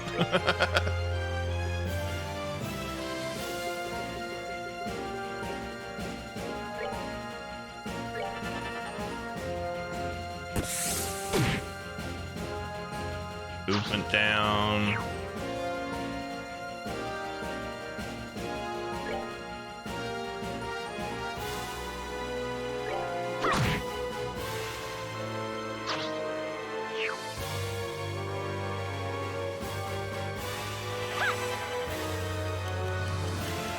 Like having 3 Marlboros attacking. Oh, don't even joke about that, Rakshan. That's horrible enough. It's horrible fighting 1 Marlboro, not like all of them.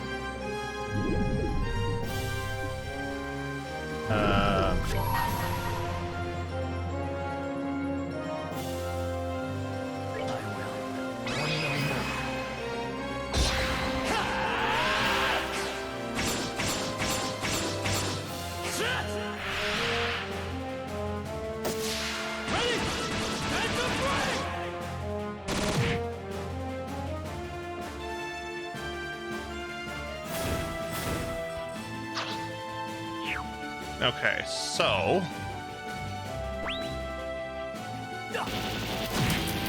let's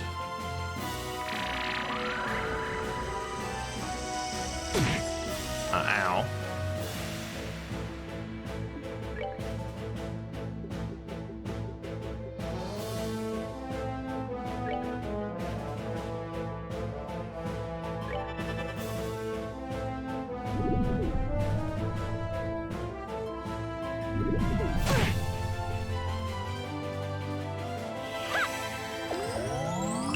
What do I want to do?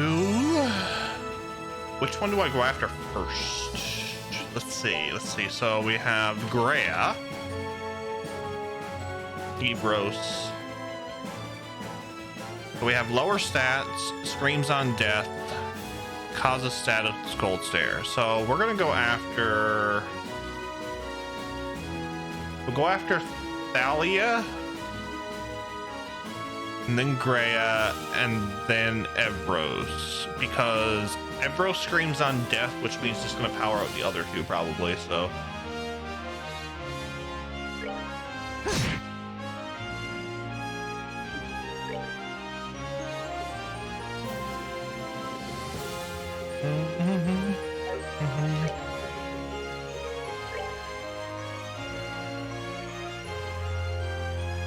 $120.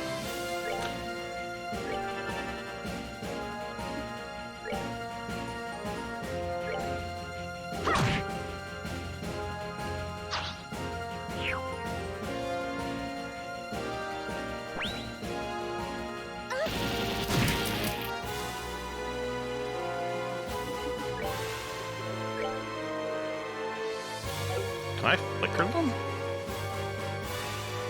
I can't, no. Damn it.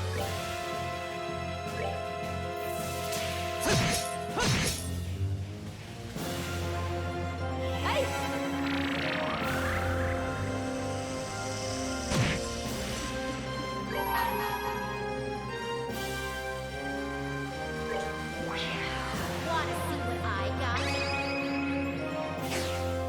Ha! Yeah! Yeah! I haven't seen this one in a while. Too slow. Wheel of time.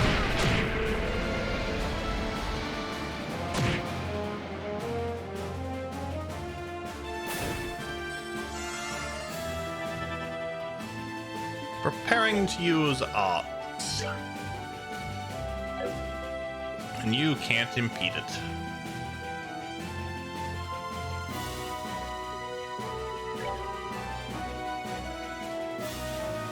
Screams on death, so we want to do this one. Take him down.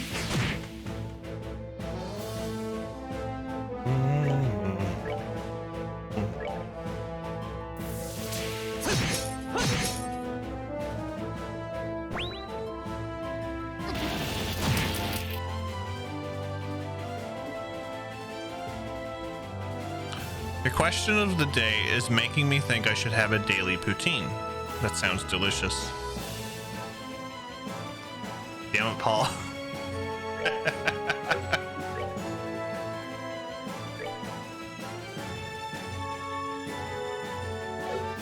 Just out of range. No.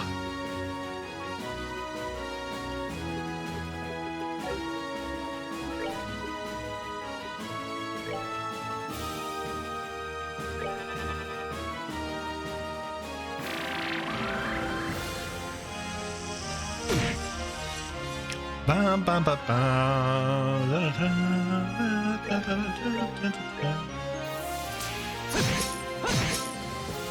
Bum, ba, ba, da, da, da, da. I is the poisoned.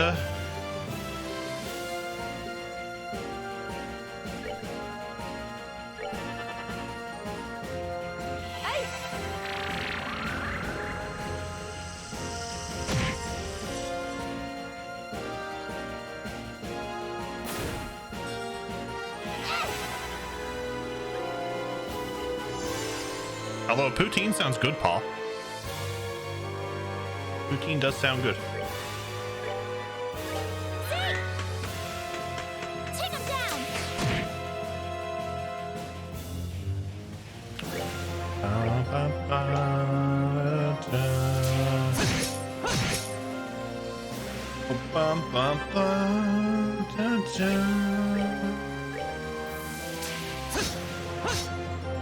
Aw, really? Damn it.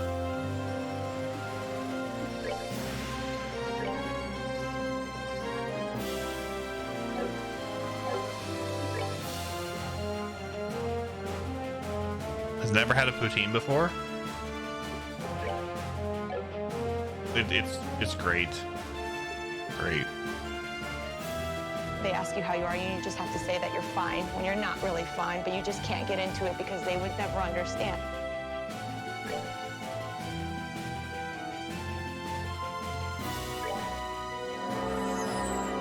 Goddess bless you. I hear that the best poutines though are in Quebec.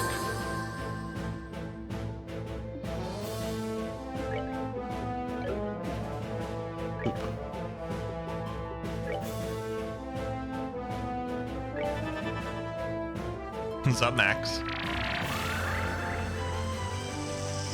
With Quebec curds? Ah, I gotcha. Gotcha.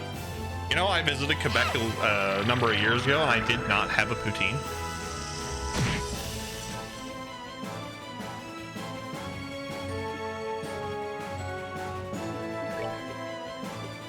I know, what is wrong with me?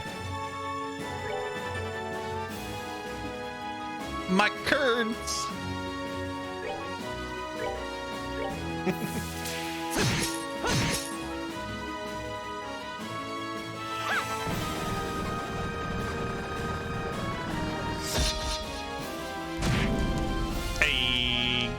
down. Call out.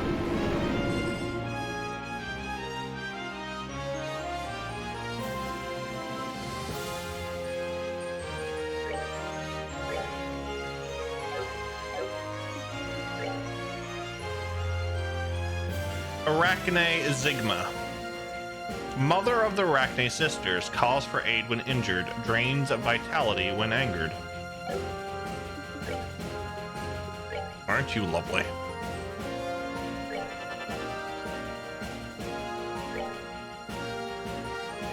Giant mom spider, right? Oh, Lord.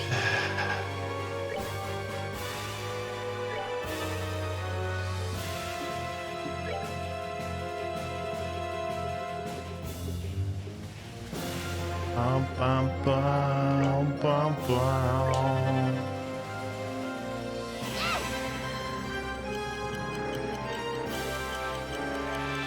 Of course it had to be Spooters. Where's Cardboard? He loves Spooters. What a...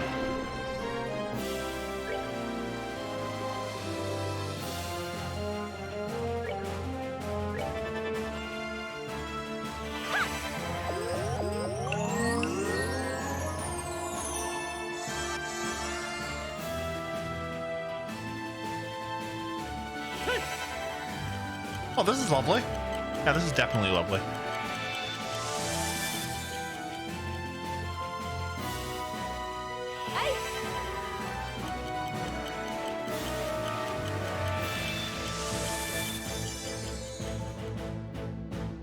Can I flicker you, I wonder? I can.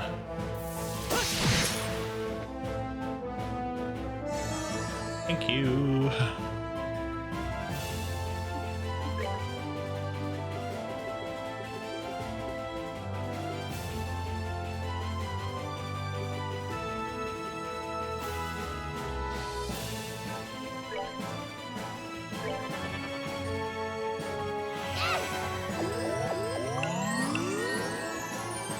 Okay.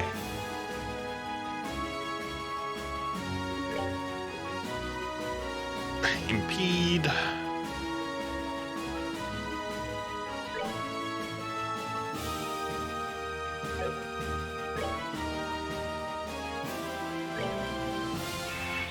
Go.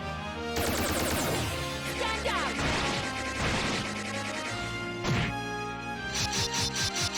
Okay, it's impressive. It's impressive, but it didn't do much damage.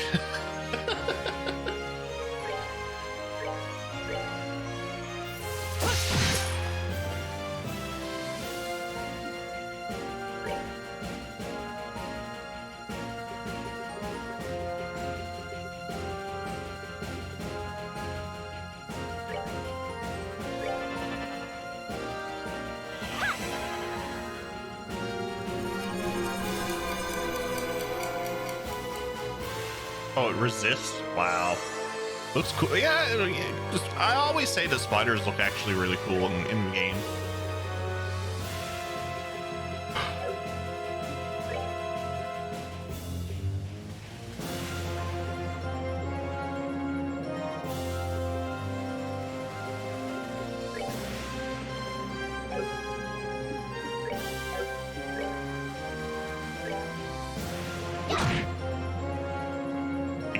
Big damage. Flicker.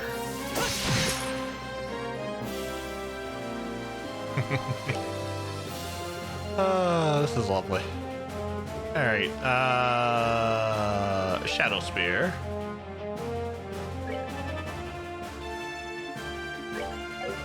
You can give Joshua some CP. Goddess bless you.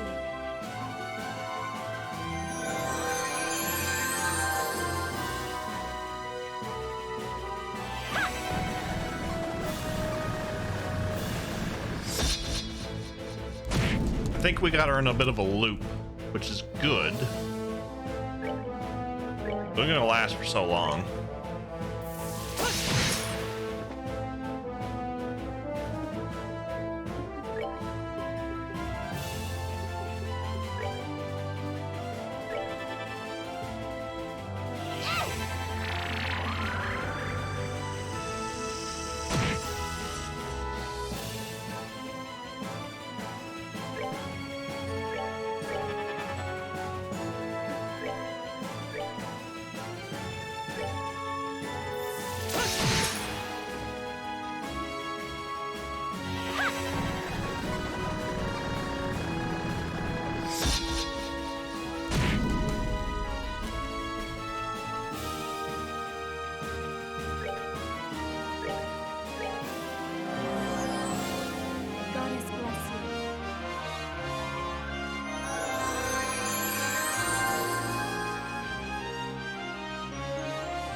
critical, big critical.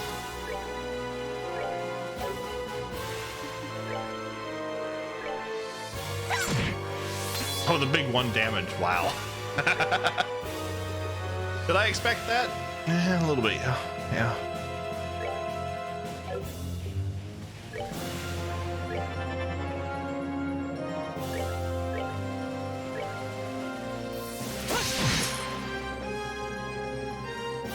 Oh, damn it, his strength has gone down. Damn it. What's up, Gaming 5? Welcome in. How are you?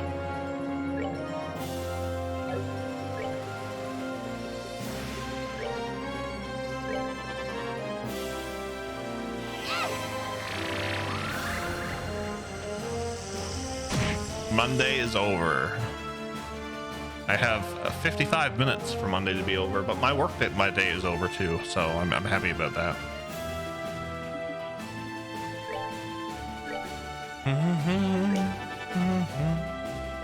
Hey!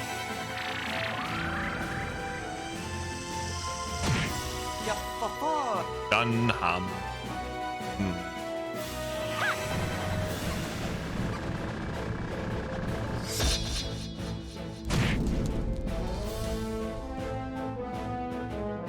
Okay, so this fight could have went this fight could have went really bad if I didn't have the descriptions to read. Nicely done.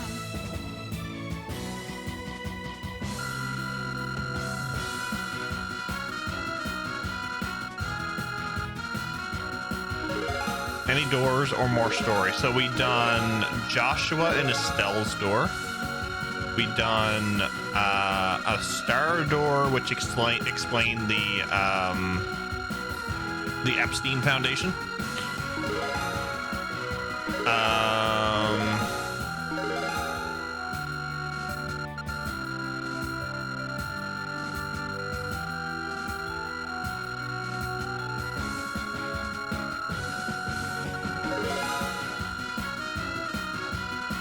Damn, Reese is still going.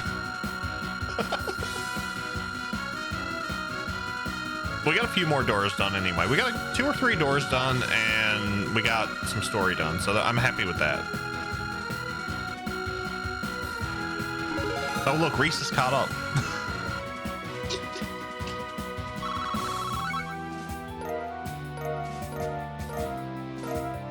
Ooh, we got a ruby gem. Nice.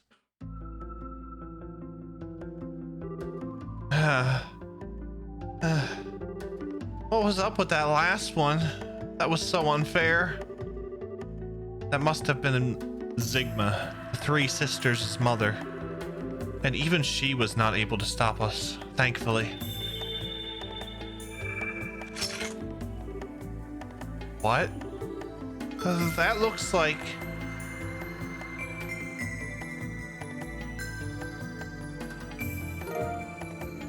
another sealing stone? But it's a different color. Another sealing stone, huh? I honestly figured Ren's was going to be the last. I think this one may actually be different. The other stones had a strange sense of warmth when you held them. Not so for this one. Really? Is it because it has something bad in it? No, instead of the usual warmth, it seems to have a cool, almost divine feeling to it. Almost as if it might contain the goddess herself within. Sharp as usual. Which one? Oh, it's the Schwarzritter. Yeah, we found a couple of doors here. Or more than a couple. We have to go back and do some doors. I wanted to get this chapter over with. Oh. Who's that? So you decided to show your face again, did you? The priest is still unconscious, I see. What a shame.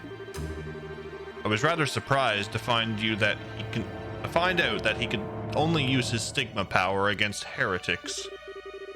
Even power of that magnitude is meaningless if it's so limited and has such repercussions. I almost pity him.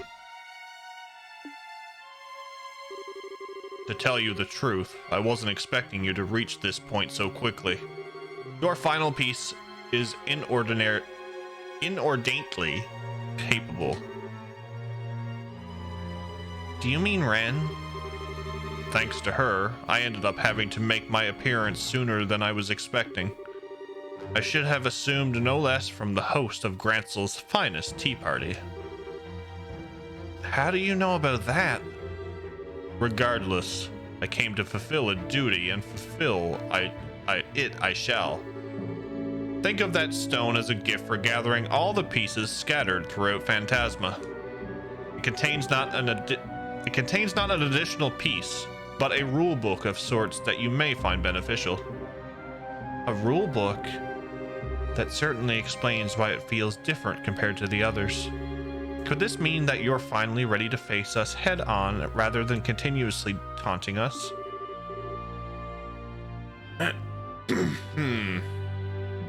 Whether that time comes is entirely up to you. For now, all I will say is this. On the next game board, all of you will find yourselves face to face with a number of trials to overcome. He's escaping again. Oh, wait a damn minute. Is that all you've got to say? What kind of trials? A variety in all shapes and sizes. Even I will be one of them. You? I eagerly anticipate seeing whether you are able to overcome them all and make it to me. Don't disappoint me now. If possible, I'd recommend Star Door 8 before you end the week off. Well, we will see. We will see. I don't know if I can't remember if I've done 8 or not. Oh? It's almost as if he can't help but try to taunt us. He stays just long enough to say something cryptic and then leaves us before elaborating every single time. Oh, I just love those types. Joshua knows. Is something wrong, Estelle? Oh, it's nothing. Anyway, we might have got nothing but cryptic teasers out of him, but we do have a new ceiling stone to unlock. I think we should head back to the garden and get to it. I agree. I'm quite curious as to what this rulebook is as well.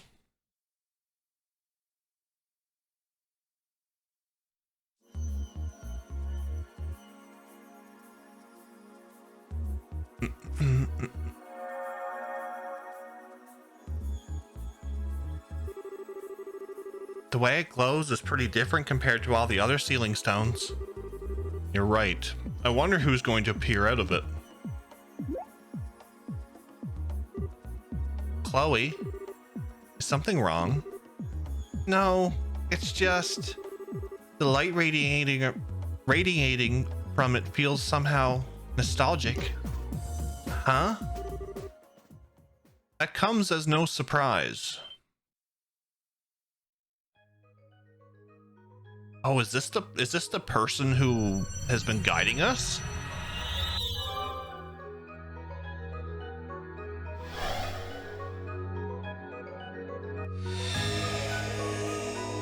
It is.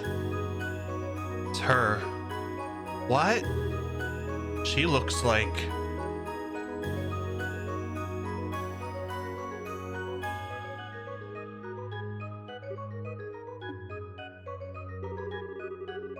I'm so glad I can finally communicate with you like this.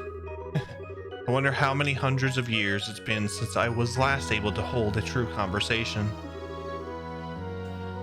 Your Highness? Wait. You aren't... Are you?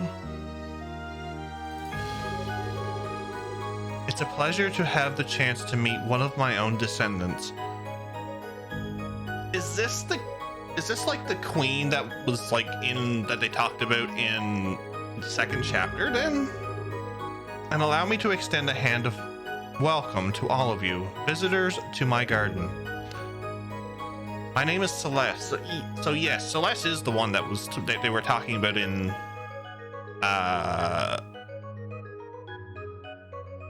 the Liber Arc, I believe. Celeste Osley. Yeah. Okay, got it. Understood.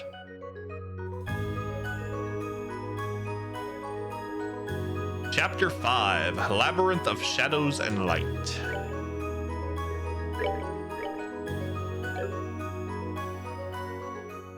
Okay.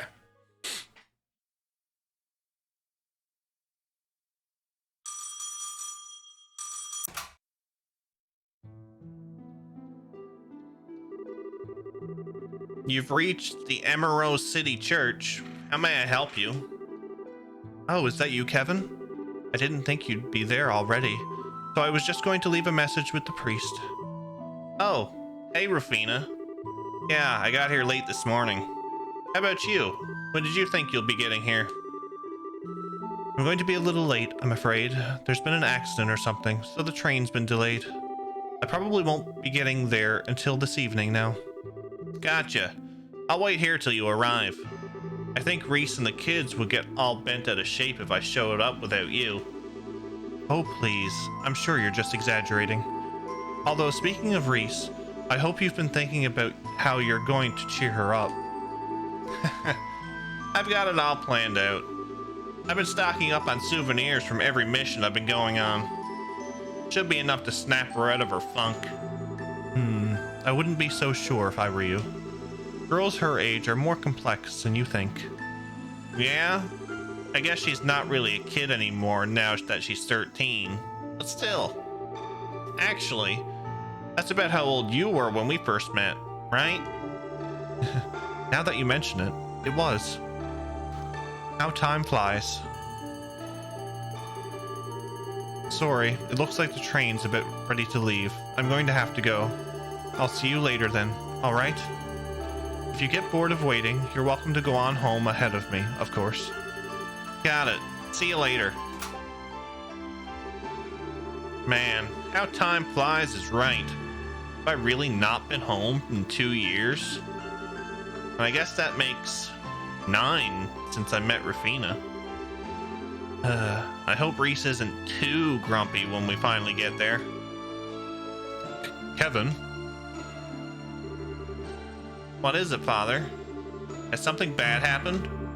Well, I've just received word that someone spotted a group of men dressed in all black at the edge of town. What's worse is, they were supposedly heading for the mountain path. You don't think... If they were, Astor House must be their target, I fear. Do you have any idea what could be going on? I wish I did.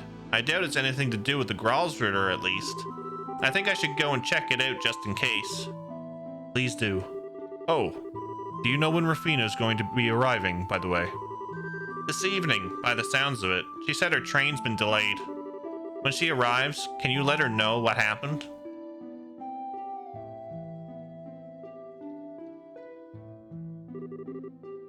Damn it. Jaegers? Seems like there's anywhere between 5 and 10 of them. But what could they want with the gospel facility to begin with? The longer they're allowed to be in there, the more danger the kids are in. I'm gonna have to try and handle this alone. It's time to put my combat skills to use.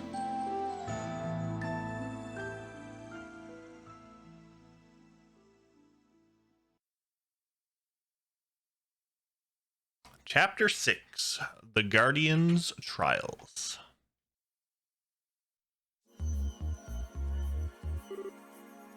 Celeste? Wasn't that the name we saw on those data crystals? That's right. According to those, she was the de facto leader of the group of the ancients who sealed away the Aureole. She was also the founder of Liberal's current royal family. I'm glad to see the information I left behind ended up proving useful to someone. It really did. So then you're really the founder of Liberal's royal family? Not technically. I'm not the real Celeste Osleys. Think of me as something of a shadow. Or a partial copy of her personality created in order to influence Phantasma within.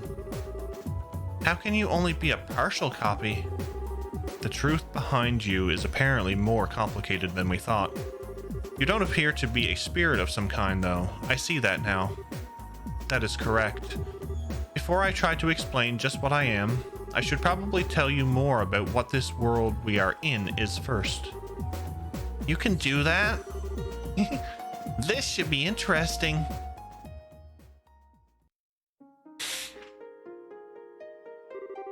As you are aware, the land in which you stand is called Phantasma. This is a world belonging to a higher plane of existence created several thousand years ago by the Ariole. Its purpose was to act as a subsystem for the Ariole in order to incorporate and process the will of the Liberarch's populace. One might call it a self-organized world designed to realize countless possible others as necessary. Pardon? You've lost me. Yeah.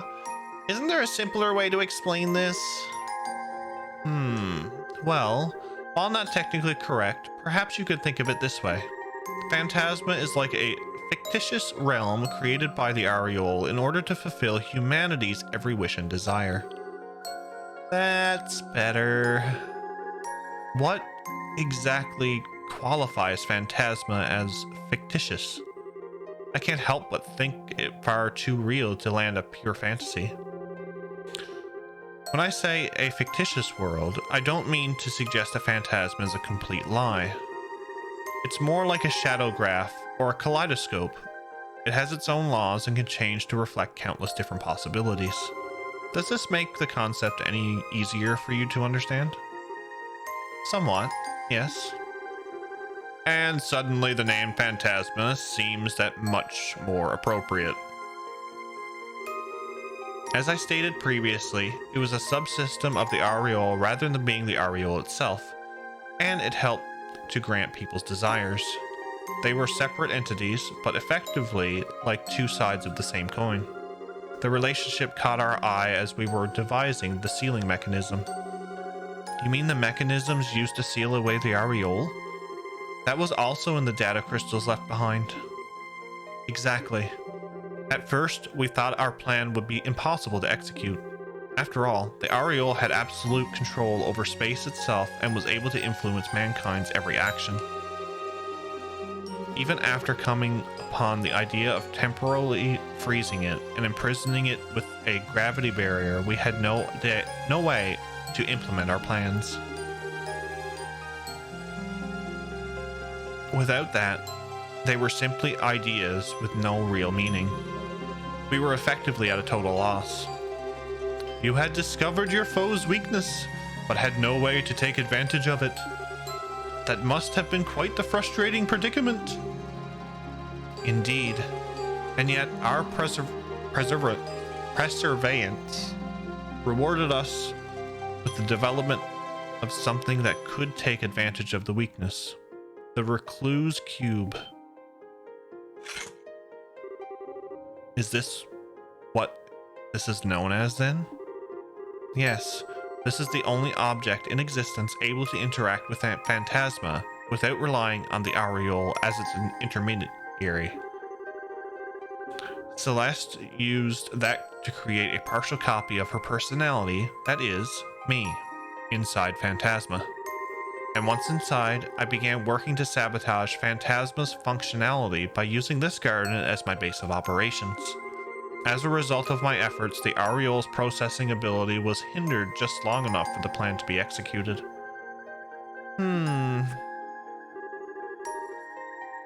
He who catches his foe off guard wins the battle. The same principle applies to martial arts, too. It sounds like you really put a lot of thought into planning everything. So a cube baby, yes.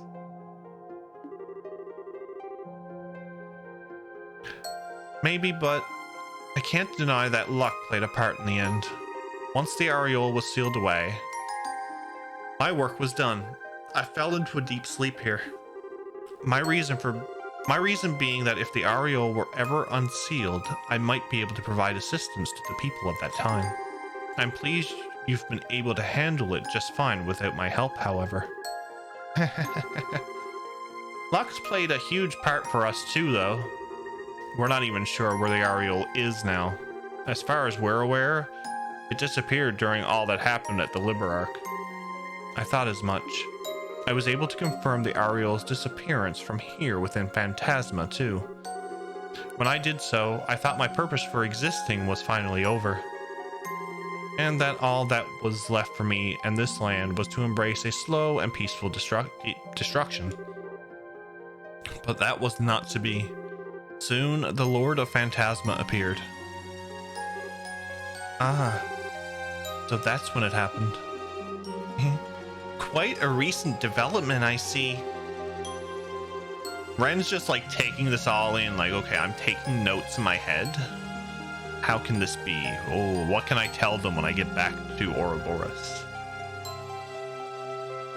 The Lord of Phantasma appeared out of nowhere, stealing all of my power before I was even aware of what happened. After doing so, they began to remake Phantasma in accordance to their own design. Both this world's current structure and the planes that make it up. We were all of the Lord of Phantasma's creations. Looks like your theory was correct, Ren. Still, that makes it sound like... Yeah. You don't know who that masked bastard is either, then. I'm afraid not. Their every action thus far has been a mystery. Ordinarily, they should not have been able to gain access to this world in the first place. And I'm afraid I have no idea what they are trying to achieve by bringing all of you in here and testing you. Well, that's a shame. Yeah, that's the part we want to know most of all. I only wish I could be of more help. The only other thing I can say about them is that I suspect the Lord of Phantasma is currently in the 7th plane. There's a 7th? What makes you think that?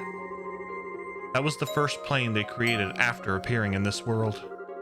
Just what kind of place that plane is, I don't know.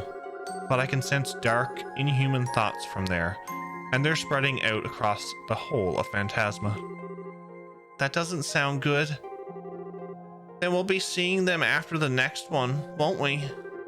Yeah. We just finished the 5th when we came back here. Presuming they're waiting for us on the 7th, the time to fight them head on may not be that far off. I was getting tired of waiting. As was I. It seems the end may finally be in sight.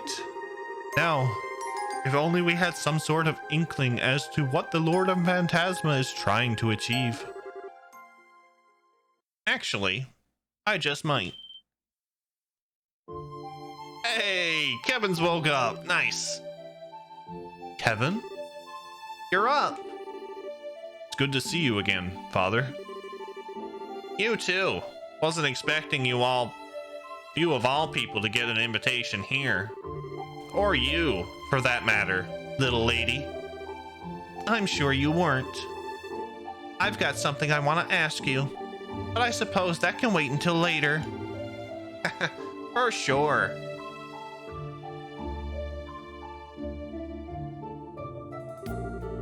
Are you sure you're feeling all right? Right as rain.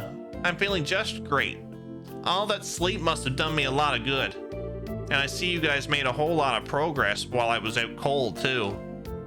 Yeah.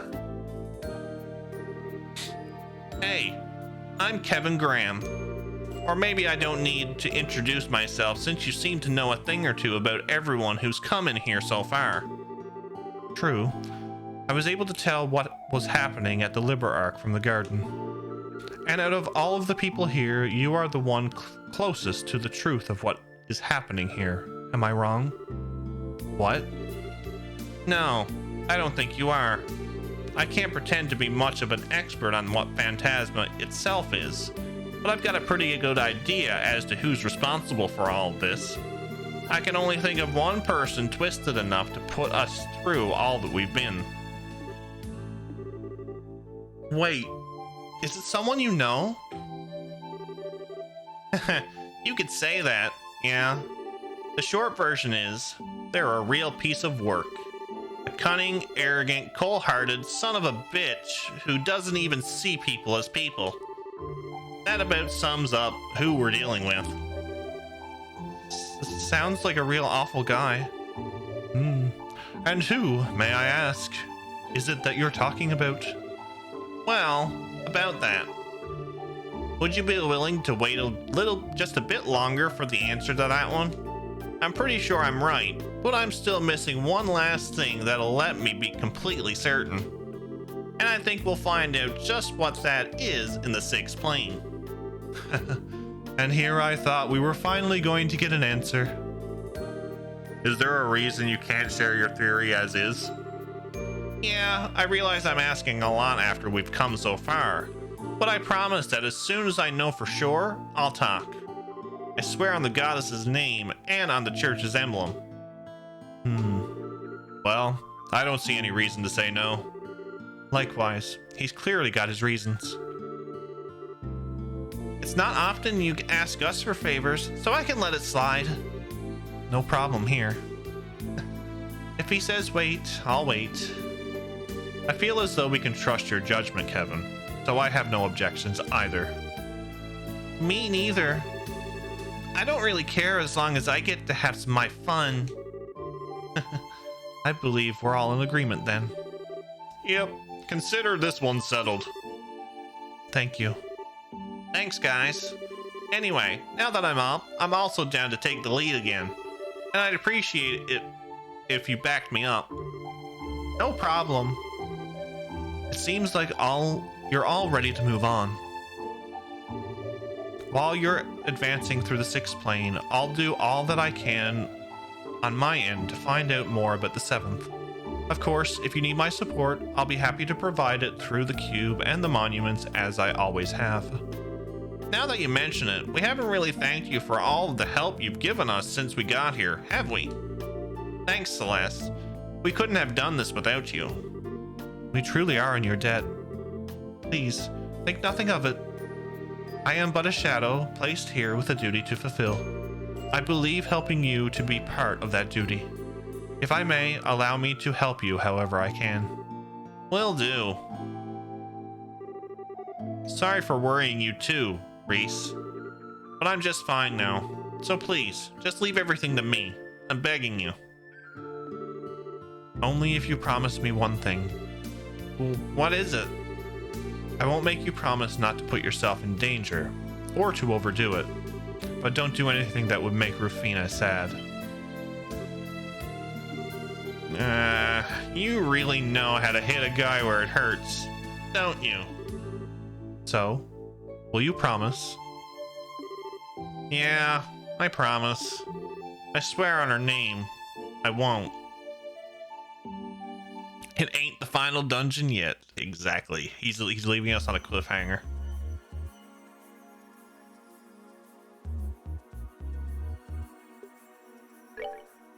I can have the party I want. Let's move out. I can have the party I want. Understood. Here we go.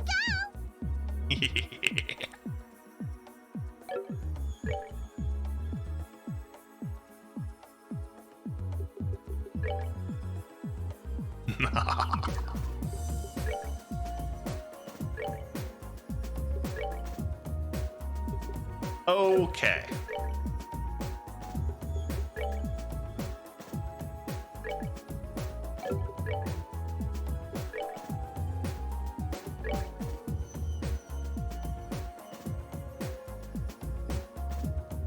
Survived in limited quantities.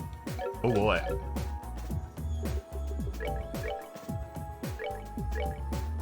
Although we have doors to do, so. So we have all the moon doors so far done.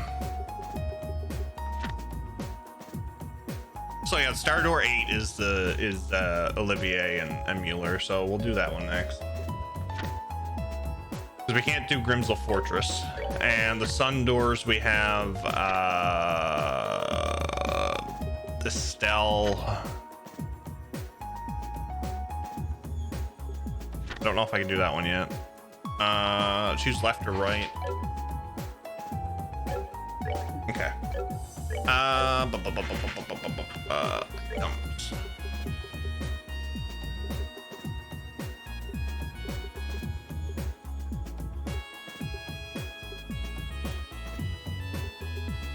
Yeah, okay.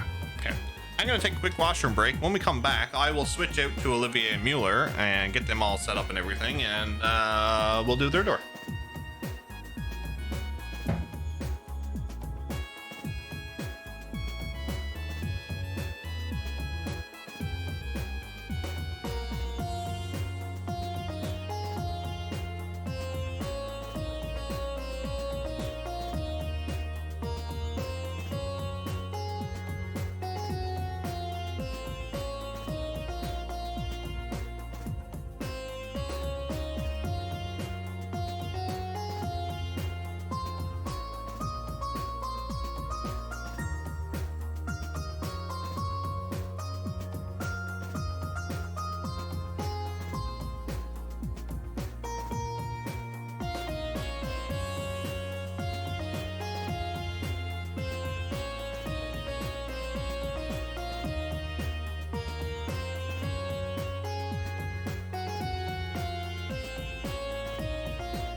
All right. So this is, I think this is going to be my final party though for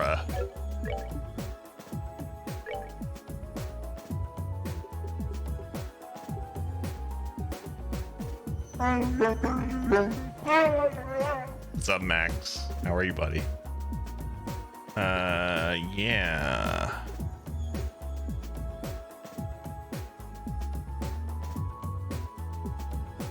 Oh, she gives us experience. Okay. And she gives us septa. Holy shit. Nice. Do it. Here we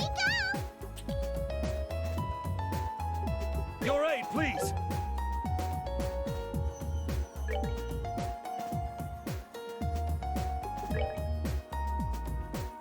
Honk. You might get it for the 8th door, because I still have setup to do.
Who did I give strike to?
Star Door 8. We still have a few Star Doors to do, so.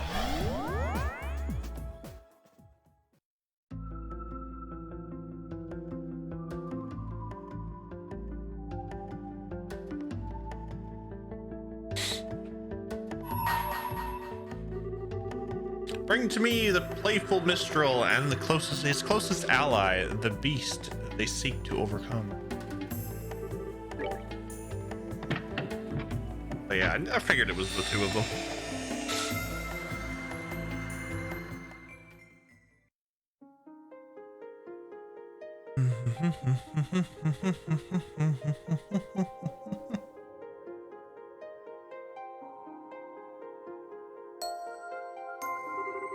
I shall grant to you a memory fragment and my blessing.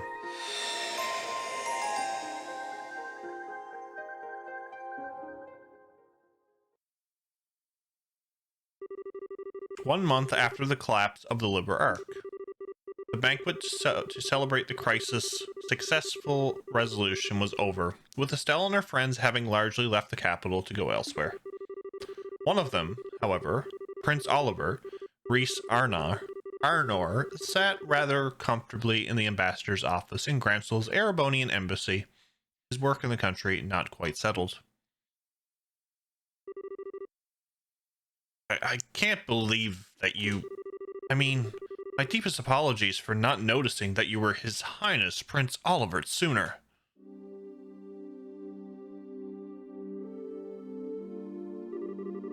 Oh, I'm not surprised you never realized. I may be a prince, but my mother was a commoner. What point is there in bothering to remember my face? Is not as though I often showed myself in the palace or attended high society gatherings. Knowing me certainly isn't going to help you in moving up the ranks, my friend. There's no need to be so humble, Your Highness. Besides, I'm actually rather grateful to you, Ambassador. You gave me all kinds of useful advice during my stay here at the embassy that I'm sure will be to my benefit in the future. Well-meant words such as, act like the man of the Empire for once in your life, and stop idling here, go home, and try doing some damned work.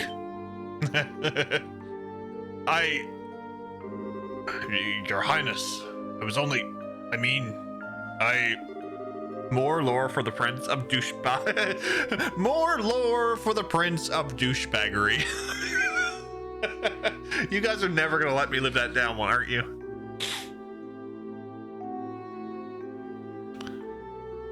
Your Highness, I think you've tormented him enough for one day.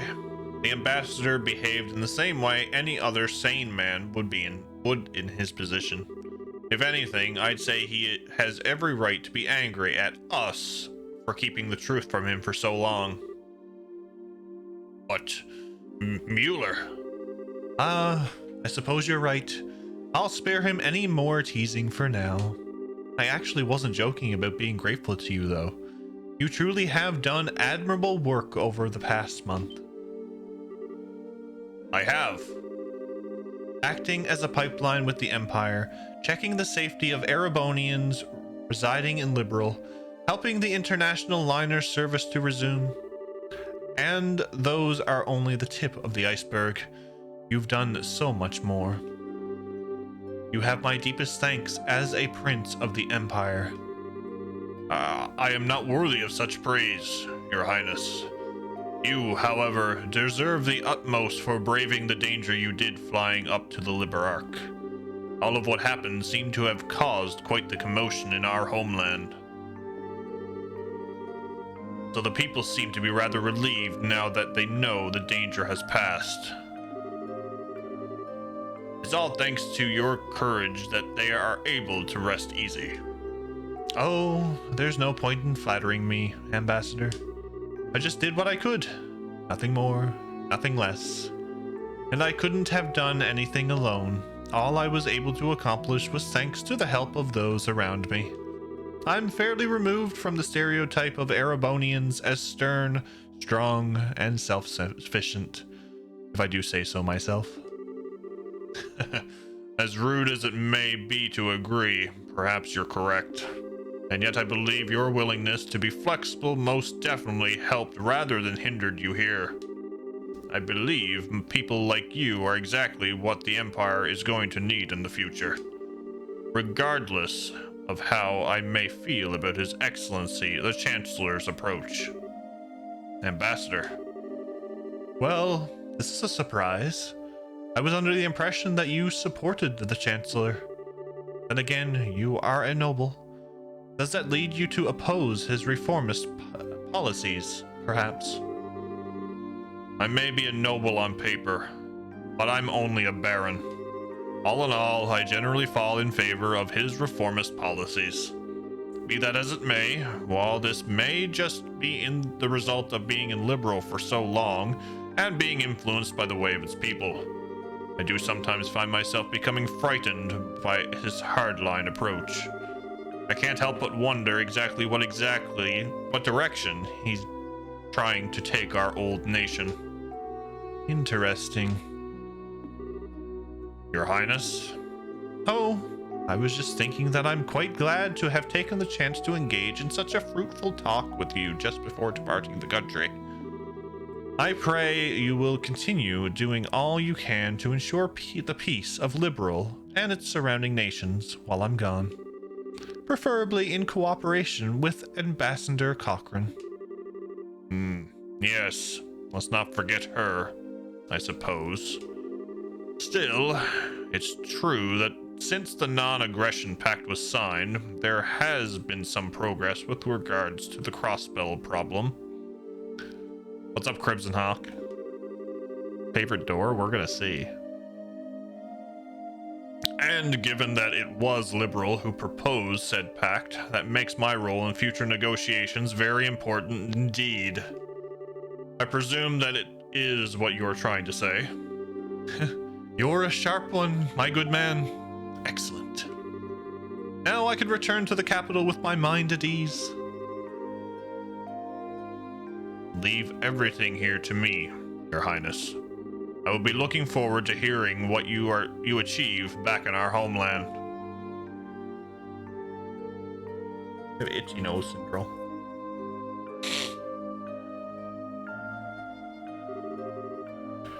This truly is a country like no other. I never thought the day would come when I would hear things like that from a noble of the Empire. Indeed. He's apparently somewhat less of an obstinate man than I thought he was. Perhaps this nation's very air has the power to genuinely change people. It seems to have had an effect on you, too. I feel like I'm seeing a lot more smiles from you these days than I used to. I'm loath to admit it, but that may well be true. I still find myself wishing that you would learn from liberalian's dignity and sense a restraint, however. Two qualities you don't particularly possess in any measure. In fact, you have far too much of their opposites. You say that these qualities are the only weapon that I have. I don't have much that will allow me to compete against the Chancellor. I need to use what little happens to be tucked in my corner as best I can. Have there been any changes to our plan? None. We should be able to proceed as arranged. 3 days ago, the Chancellor left the capital on a tour of eastern Erebonia. Tomorrow, you will be returning there aboard the RCL, while he's still out in the east.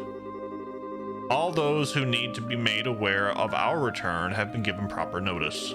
Your arrival in Erebonia will make a real impact.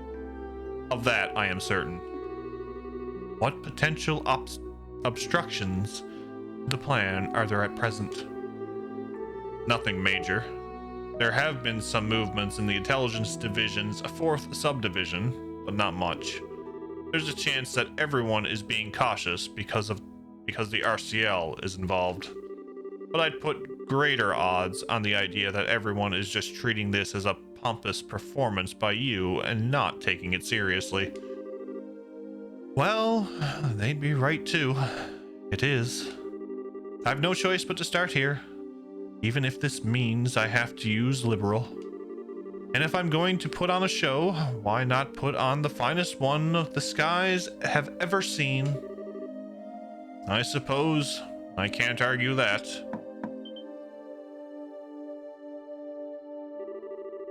I'm sorry to trouble you at this late hour, Your Highness.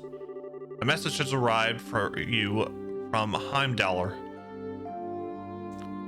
What would you have me do? Really? All right, come in. Pardon me.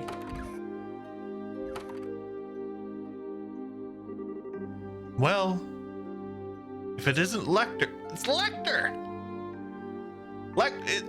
Is that Lecter? Lecter from the school? What?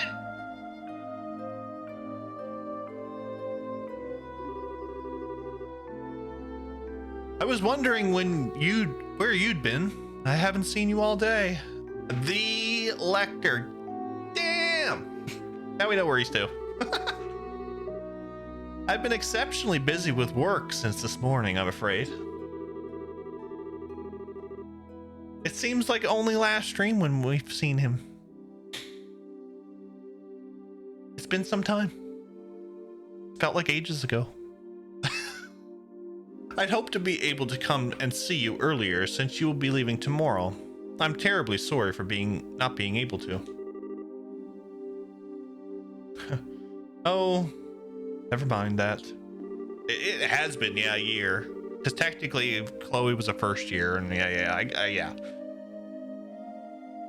Oh Lord, he's making the moves on him.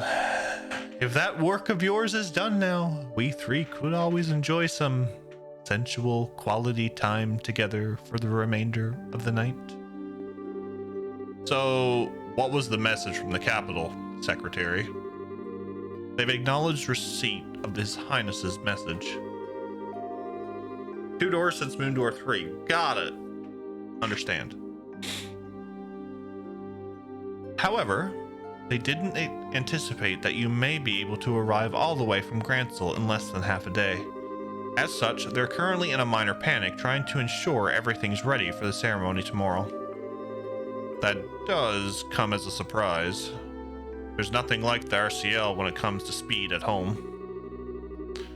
How cruel you both are for definitely ignoring my proposal. Although, it sounds as though the stage will be set in time. Now I need to decide on an outfit that will leave everyone's jaws on the floor to sweeten my arrival. Perhaps a glistening coat and a white loincloth will do the trick. That'd make a great impact, all right. I almost wish I could go along to see it myself. Please don't encourage him. You show remarkable promise for someone so young. What do you say to coming back on the RCL with me? I'd welcome your company. Your work here in Liberal is just about done as it is, isn't it? Your offer's certainly tempting, but I'm afraid I have another job to take care of soon. The thought is appreciated, of course. Really? Well, that is a shame. Good luck with that next job of yours. Thank you. Well, if you'll excuse me. Interesting.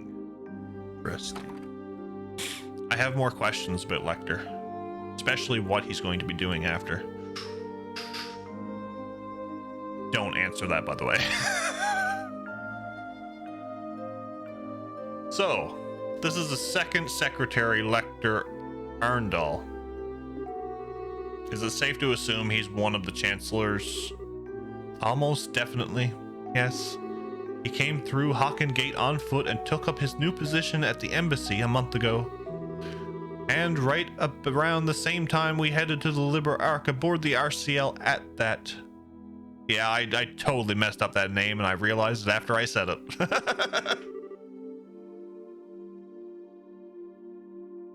There's no way that could possibly be coincidence. No, it couldn't. The most likely possibility seems to be that he's part of the intelligence division.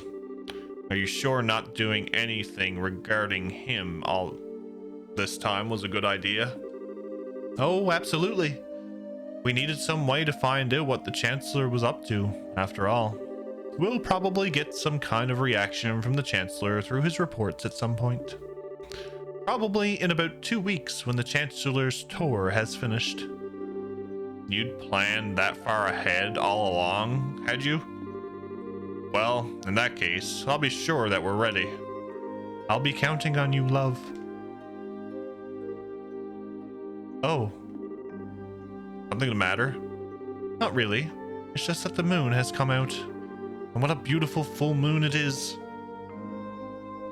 He's qualified to be a spy. If you talk to the teacher he hates the second time, or the bulletin board, both in the reception area, you'll find out the Lecter has the top scores in the school. It infuriates Marielle, the teacher, because he's so smart and despite never having to go to class. Yeah, so even though I didn't actually do that, Crimson, I kind of had a funny feeling that he was like one of the top students in the school just by how he was acting. He gave that type of persona off about him when we were talking to him with Chloe. So I figured, well, he can skip class, well, and the teachers don't mind and don't say anything to him, and you know, they know everything that's going on. And another thing that really got me was when you go to when you went in to the, I'll say the principal of the school, because I forget his name already, mind blank, but and he says that he sometimes spends his time sleeping on the sofa. I knew then it was like, well, he's the top of the top of the class. Yeah, well, except for Marielle, yeah. So I kind of had a hunch, even though I didn't read it. It's strange to think that this will be the last time we'll see the moon from here.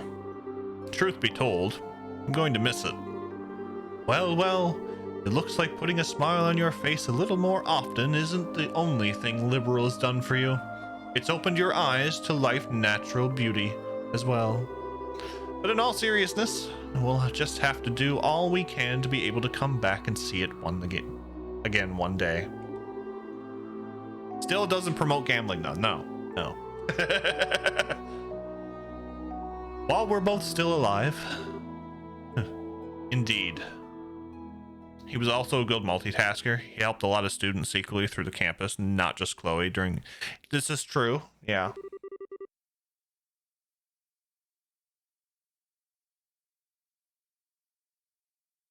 Because you did get, I believe you got a little sneak peek of some things as you were talking to the students. And the instructors, besides Marielle. The next morning.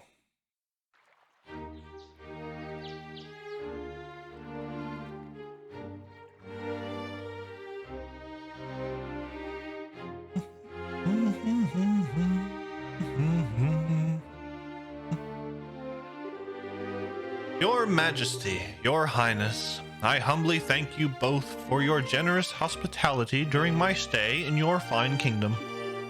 You were even gracious enough to humor my brazen request of escorting me back to Heimdallr aboard the RCL. This debt I will owe you will be repaid many times over in the future. Rest assured of that. Oh, you needn't think of this as anything we went out of the way for. But there's an R in it.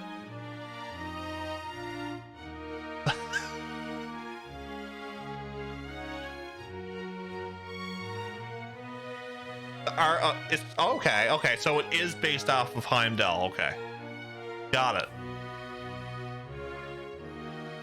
Some of the pronunciations in this is very weird. Like if I don't hear them, it's kind of you're kind of just guessing. It's like Louvet. In the OVA, they call him Loa. And for the first little while, I was calling him Low.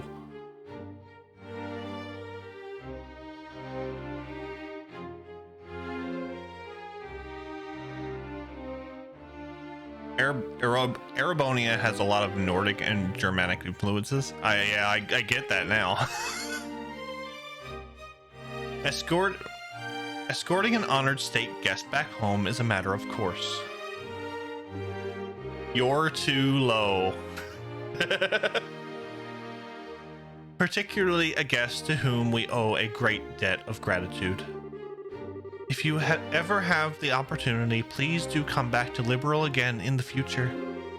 I imagine Estelle and Joshua will be back by then too. So we'll all be able to give a nice, warm welcome. I'm already excited for my next visit. Have they left the country yet, by the way? They're busy getting ready to leave over in Roland at the moment, I believe. I'm planning to see them off when the time comes. I see. Incidentally, while the ruins of Hamel are currently sealed off, I'll do what I can on my end to ensure they're allowed inside. Could I trouble you to pass that along to them? Certainly. Thank you very much, Your Highness. Oh, think nothing of it. It's the least I can do after all they've done for me. I owe you a great deal too, Cassius.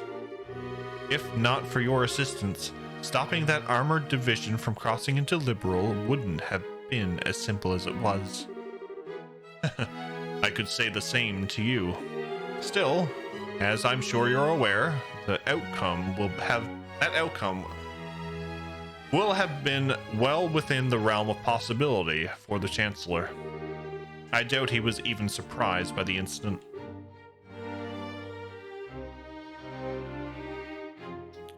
English has it more like liberal. Okay. I'm learning. Really? Most likely not.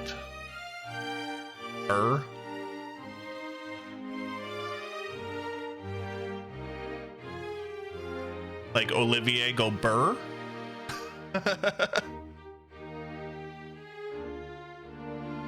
Most likely not. Erebonia has had nothing at all to gain from using that situation to occupy Liberal.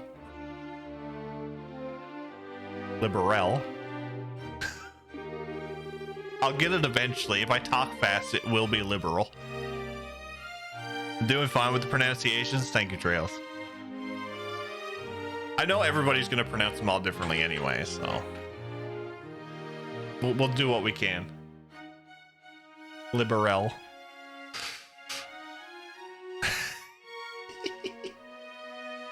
Anyway.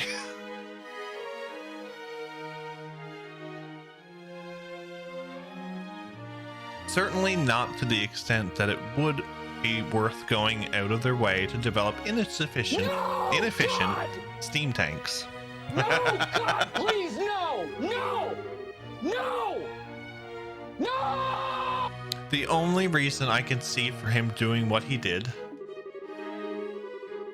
was a show of power to surrounding nations, a statement that even without orbital power, Erebonia's army could still act.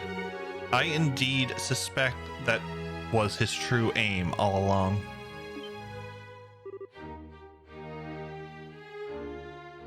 Goodness. So you did notice. The orbital shutdown phenomenon was a complete unknown to the rest of the continent. Perhaps it might never occur again, but there's always the chance it might, whether it's here or somewhere else entirely. I hear the Empire only built a relatively small number of those tanks in all, too. Certainly not enough to launch a full-scale invasion. By the sounds of it, they were just put together in Rainford's factory using parts intended for standard orbital tanks. But as it stands, the know-how to put together tanks like that only exists in the Empire. And in these unpredictable times, no other nation has the time or resources to try and develop extremely inefficient steam-powered weaponry. In a sense, because of what just happened, the Imperial Army's effect as a deterrent is even greater than ever. He's using war as a diplomatic tool, and a very effectively at that. None of this had even occurred to me. I have a long way to go before I'm fit to be the ruler of this country. Don't beat yourself up too much about it. He's no ordinary foe to even the most hardened veterans. The Chancellor always seems to be thinking several steps ahead of the rest of the world. It's impressive, no matter what we may think of his actual ideas. I'm quite the reckless fool to be trying to challenge him, if I do say so myself.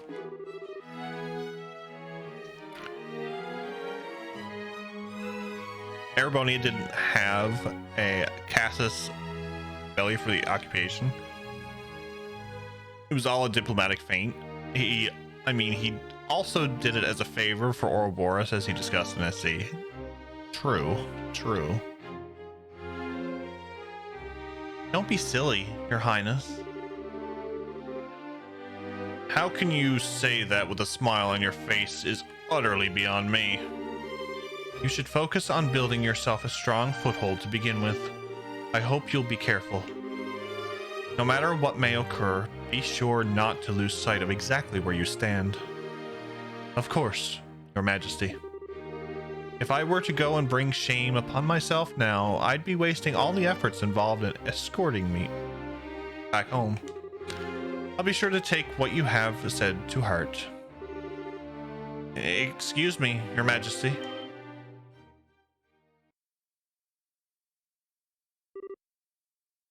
Hilda? Whatever is the matter?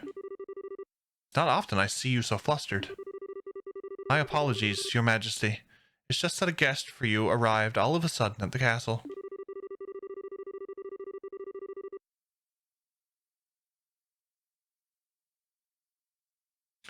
Ordinarily, I would not have rushed in while you were meeting with others, but the visitor is so irregular that I thought you should know at once. Irregular? How so?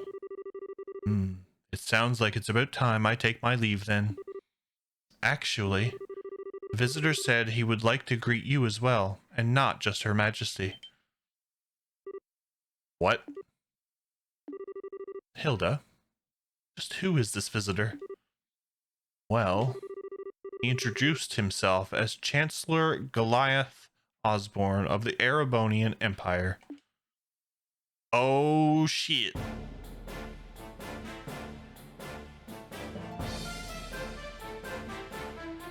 Oh, of course. Goliath. Oh god.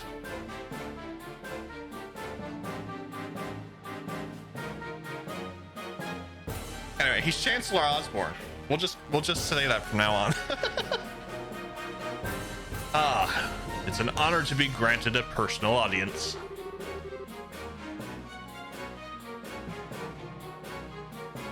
Say hi, Jeff. Hi, Jeff.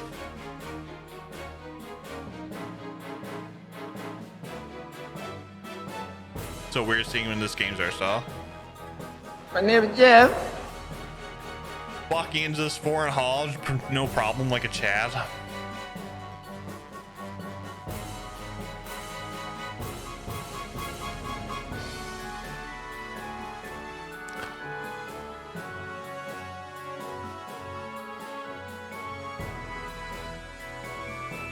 So it's Goliath.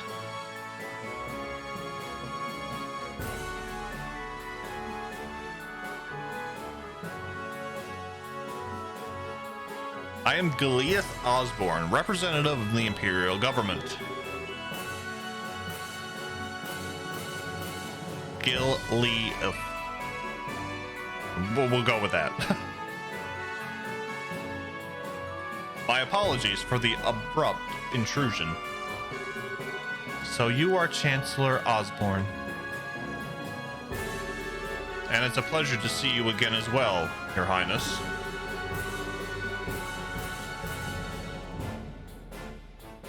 So Goliath.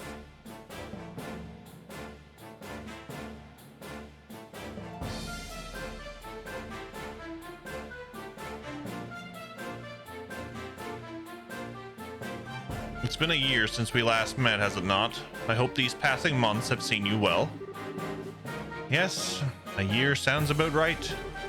Still, while I hope you'll forgive me for asking, just what did you prompt someone of your stature to appear at the castle without warning?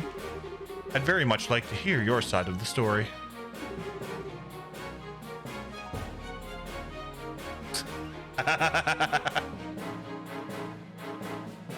My apologies, Your Highness. You see, these past few days, I've been touring Eastern Erebonia on routine inspections. It's been going very smoothly, more so than I had initially anticipated. I had enough free time in my schedule to pay a cordial visit. Oh my, is that so?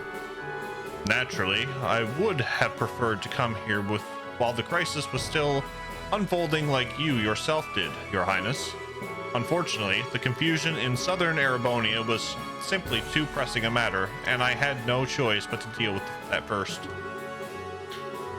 This was the first chance that presented itself to come here and meet directly with Her Majesty, so I acted with utmost expediency. I hope you'll forgive my lack of proper decorum in failing to give an advance notice of my arrival. That does make sense, at least. Regardless, please don't concern yourself with me. No doubt you wish to offer your greeting to Her Majesty. My thanks, Your Highness. He isn't absolutely plotting something? No way. Not a chance. Nuh-uh. No. Doesn't seem like it. His avatar says otherwise, though. Well then, allow me to extend my most heartful greetings to both of you, Queen Alicia and Princess Claudia. It's abundantly clear that the crisis that unfolded here has been quite the ordeal for yourselves and for your nation's people. You have my deepest sympathies for the hardships you have endured, as well as my commendations for bringing the situation under control. I thank you for your kind words, Your Excellency. I need a lol Chancellor Osborne emote. I mean, you could put it in the suggestions on the Discord.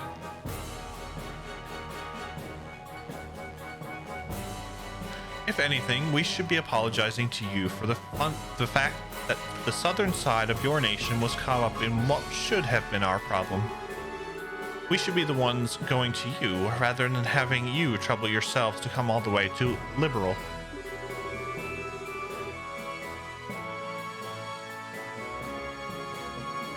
I beg you to accept our apologies together with my deepest thanks for coming here today.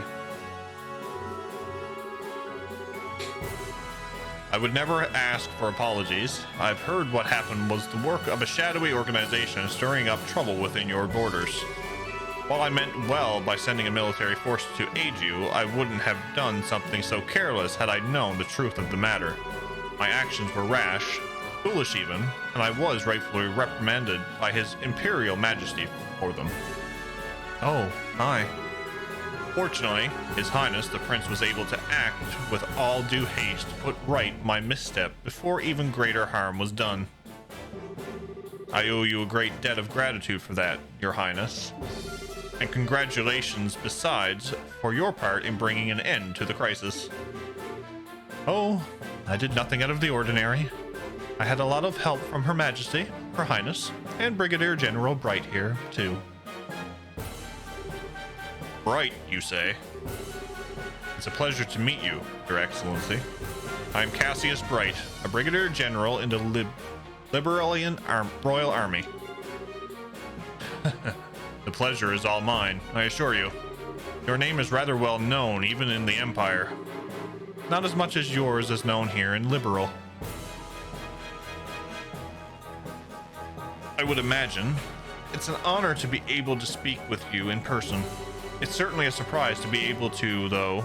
Coming here on a whim can't have been easy for a man as busy as yourself. It sounds as though I may have underestimated just how capable you truly are. Not at all. I was greatly impressed to see the Royal Army's effectiveness in dealing with the tumult here. Your forces have proven powerful yet flexible, capable of dealing with emergencies ably and decisively. I might go as far as to say it embodies an ideal that the Imperial Army, with its swollen ranks, could never hope to realize. You flatter us, Your Excellency. For your part, I hear you were responsible for establishment of the Imperial Army's famed intelligence division. Our army is in a desperate need of a new one of its own, so I find myself quite envious. It almost sounds as though the two of us each want what the other has. So it does. May I ask, Your Excellency, what will you be doing now? For my part, I'm intending to leave Liberal today, so I'm afraid I won't be around much longer. Yes, so I've been told. I believe you're intending to make your grand arrival in Heimdall, aboard the famous RCL. A lot of doublespeak going on right now. True statement. I'm impressed you're already aware. I almost wish I could return to Erebonia on board it alongside you. But alas, I'm afraid I have other business demanding my attention after I'm finished here. I'll be leaving Liberal separately this afternoon. That is a shame. I would very much have liked to invite you to this evening's banquet. Please, you need not to go to such troubles on my account. I feel as though I've put you out enough showing up unannounced as I did.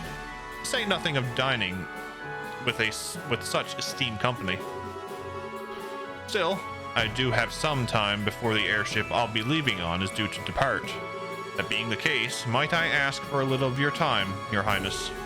I have a few things I'd like to discuss with you personally.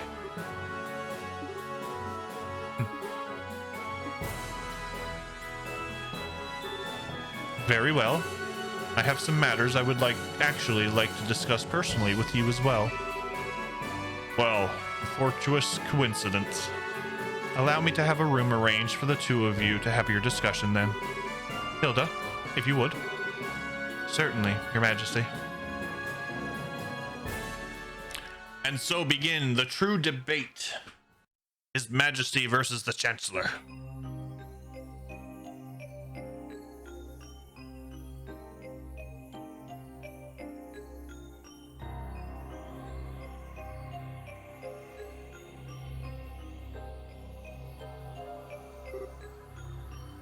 Ah.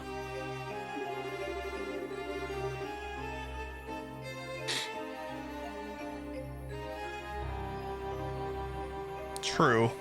Okay, so His Highness versus the Chancellor.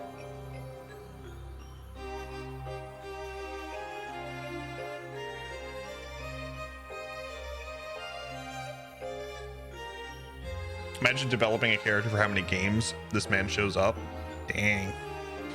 I'll forever see chancellors as shady thanks to RPGs. I mean, yeah, that's true. There's a few of them. It's obvious that Her Majesty is quite the tea fancier. If this blend is anything to go by, the fragrance, the temperature, the taste, I'd be hard pressed to find fault with any of it. I've always been more of a coffee man myself, but I have no doubt that I'd be content with a cup of this at my desk each morning. As much as I agree with you, I don't believe we're here to talk about beverages. No! God, please, no! No! No! No! So, shall we get right to the point? What did you want to discuss with me?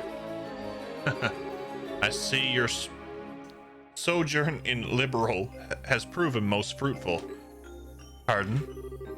When we last spoke, you struck me as a bright, flexible young man. And no doubt you still are. But now I see in you a resilient inner strength girding those aspects. I'm sure His Majesty will be most delighted with your personal development. Meanwhile, I see you're the same fearless man I've always known you to be. More so even, that crushing aura about you seems to have only grown with time. It's as if you feed on the resentment of those who live in the territories you annex. Such harsh words, Your Highness. Personally, I prefer the term political unification. Annex can carry such negative connotations, you know. Since the end of the 100 Days War, our army hasn't committed a single act of aggression. All our unifications have been entirely peaceful. Oh, you're quite right about that. On the surface. Oh?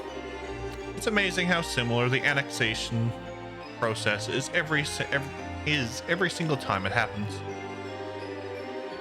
It starts with the same nation, small nation or independent state with an array of problems beyond repair. Those problems start to worsen, after which Jaegers and other dangerous elements enter, plunging public order to an all-time low. Desperate for a solution, the local government requests the help of the Imperial Army. Before they know it, they're part of the Empire. Well, it's not as though I can deny what you're saying. Each instance does share certain commonalities. Still, it's to be expected. An inevitable consequence of the age of unchecked growth and progress in which we live. The Imperial Army is simply acting in the Empire's best interests, helping to stabilize our neighbors for the good of the Empire. And it's understandable that they would. I do find myself rather curious why Intelligence Division members are going to such nations with such peculiar frequency. Well, before the problems I describe worsen, no less. I won't press as to where you came by such information, as curious as I am, but I will say this. At its most basic level, these actions are about risk management. It's because we've been acting to minimize such risks beforehand that the army has been able to successfully quell each problem in turn. Well, the small price of earning the disdain of the people in those nations and an increased risk of terrorism is in exchange. To tell you the truth, I'm rather astounded that you had the courage to come here to Liberal. Oh. Wow, I can't read. To tell you the truth, I'm rather astounded that you had the courage to come here to Liberal, all on your own to begin with. After all, you've made yourself the biggest target for terrorists in all of Erebonia. Your concern is touching, Your Highness. I would ask that you not trouble yourself with my safety. I employ some very skilled subordinates tasked primarily with eliminating the risk of terrorist attacks against me. Really now, that Lecter is one of those, I assume. A rather peculiar fellow, isn't he? But a very useful one all the same. Working out the scheduling for this trip and taking all the necessary precautions to ward off terrorist threats were both his doing. And thanks to his commendable efforts, I can depart for Crossbell free from worries as soon as I finish my business here. Crossbell? Are you surprised? I'll be participating in a top secret discussion with a representative of the Crossbell government. Recently, a large amount of funding has been flowing into the country through Republican channels, putting our allies on the defensive. I'd always meant to visit at some point, and this seemed the perfect opportunity. Are you out of your mind? Crossbell is full of enemies and different factions at each other's throats.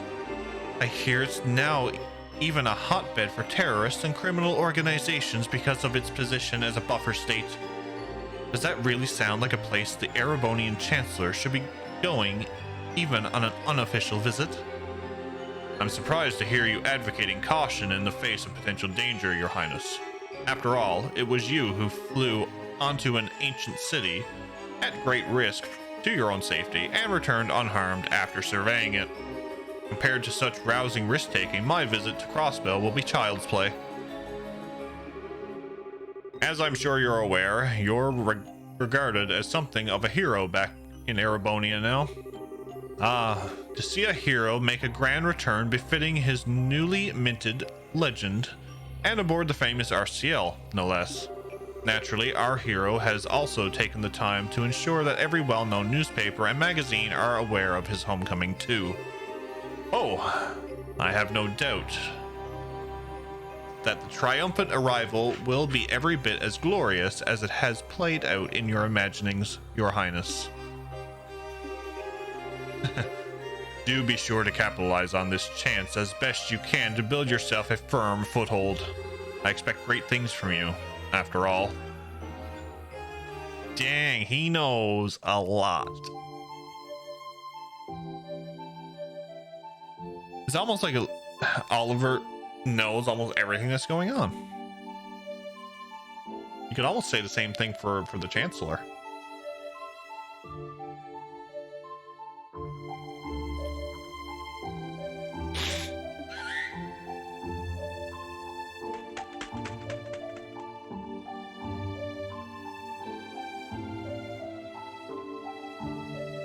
Lecter and Sieg. Scree! Hey, buddy. You haven't changed a bit, huh? Scree, scree, scree. Scree, scree, scree. Really? Sounds like a ton's happened, huh? But it's nice to see you and your master are doing all right. Scree. Lecter? Oh, shit. See, always liked Lecter. They did a portrait together for one of the students that won in first place. Yeah, I wasn't that part of the last thing I read somewhere?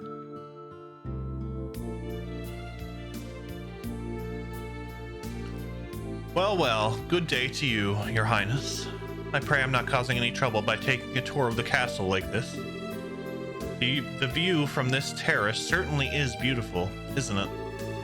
What happened to you, Lecter? How did you end up working for Chancellor Osborne? I'm sorry. I haven't the faintest idea what you mean.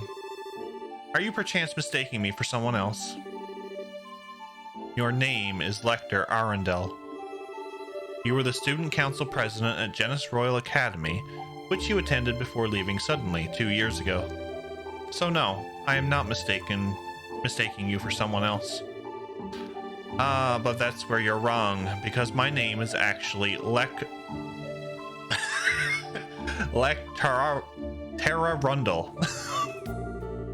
I can certainly see how our names could become mixed up, however. They are scarily close. Still, now you know. Please, just call me Lek. Don't try and joke with me, Lecter. Do you have any idea how worried all of us were when you just disappeared without a word? You submitted your notice to leave the academy and then were never seen again. Even the otherwise calm Leo let out a cry of anger when he found out.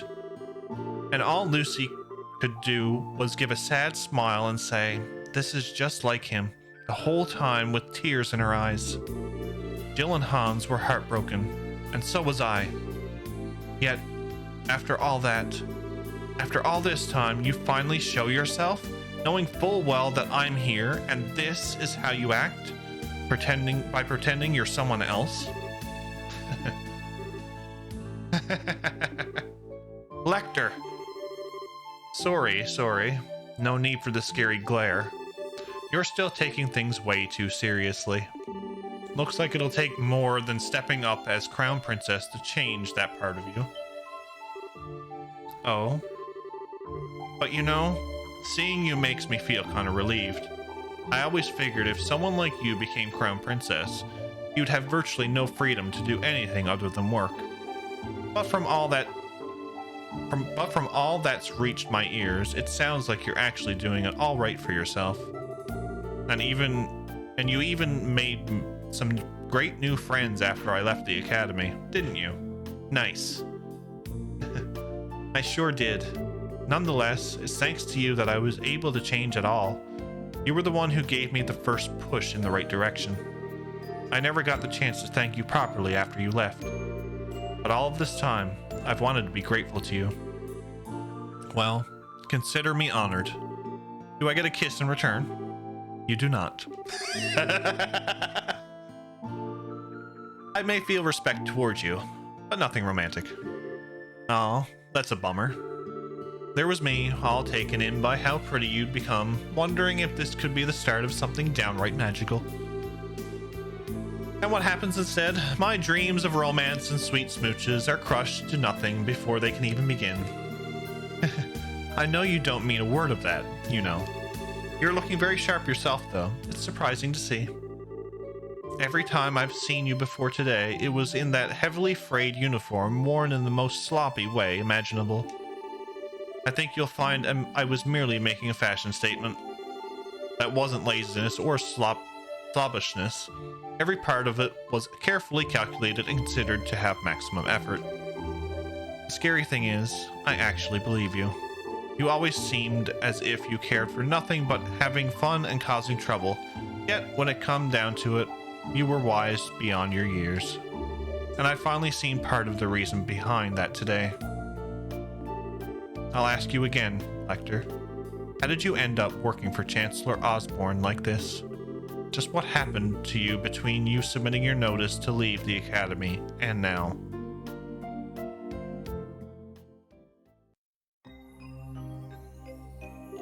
Yeah, he definitely got rejected. Do you, now? I have to admit, I never imagined that would be the case. On the contrary, I was expecting you to tell me to back off. Oh, adios forbid. What reason would I have to suggest such a thing? After all, at the end of the day, our positions are functionally the same. I'm not sure I understand. Do you not think so? Personally, I find it difficult to believe that you would not harbor some hatred toward Erebonia as it is today. A grand empire clinging to the glories of a bygone era ruled by the nobility and shackled by meaningless conventions. Am I wrong? People call me the blood of... Oh my god. People call me the Blood and Iron Chancellor as though I hold the whole of Erebonia in the palm of my hand. But in reality, my position is far more tenuous. I have supporters and allies in the capital, certainly, but outside its walls, the nobility holds far more sway than any of them. And while it is true I hold a great amount of power in the form of the Imperial Army, even then, I only truly command around 70% of it. The remainder is loyal to the nobility, who also maintain their own private armies. With those factored in, my advantage shrinks substantially. So you see, I'm still very much in the midst of a battle to truly exert control. Which is why you're building railways all over the country to expand your area of influence. And you've been annexing new territory to that same end. As I've long thought, you clearly understand me better than anyone else. That is why I'll say this once again. Work with me, Your Highness. With your support, our nation will be able to bring about real reform faster than ever. The noble faction, loaded with its centuries of decadence, can be stopped before they even have a chance to unify against us. Surely that's what you desire more than anything. Let me just ask a simple question, Chancellor. What connection do you have with Ouroboros? I'm afraid I'm not quite sure what you're asking. I will say this, however. I'm a firm believer in using every resource at my disposal in the name of achieving reform. That's the way I believe in handling politics. I see. Well, it certainly does seem as though we would see eye to eye in many ways. And that's all the more reason why I'm afraid I must refuse your offer. Is that so? Yes. I find it difficult to like the rotten noble faction that exists in the Empire. Or perhaps you're right that hate is the more appropriate word. But my feelings of fear towards your methods are far greater than my feelings of hatred towards the nobles. What you seem to be doing is trying to compel Erebonians with a delusive utopia to whip them into an enthusiastic frenzy. No doubt by successfully convincing the people, the old guard will fall into metaphorical firestorm created. And yet by then, the gears will have already begun turning. There will be no satisfying a roused populace with a thirst for revolution. The storm will just keep growing, larger and more ravenous, engulfing anything and everything in its wake. You know this, don't you, Chancellor? But of course, after all, that's what I intend to happen. It's the first stage of my reforms. I'd be more than happy to share further details with you if you were to decide to work with me, Your Highness. In the meantime, I wish you well in strengthening your foothold back in the Empire. Of course, if that's your intention, you'll find it a necessity to work with those nobles you so despise. You truly do see through everything, don't you? The first stage, right? Well, that sounds like the noon bell. The airship should be arriving shortly. Which means it's time for me to take my leave, I'm afraid. I look forward to seeing you again in the capital in 2 weeks' time.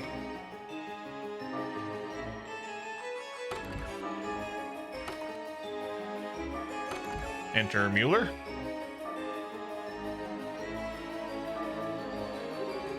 I take it the discussion is over then. What's wrong? You look awfully tired. Oh, nothing. I'm just feeling odd anew at what a monster I decided to pick a fight with.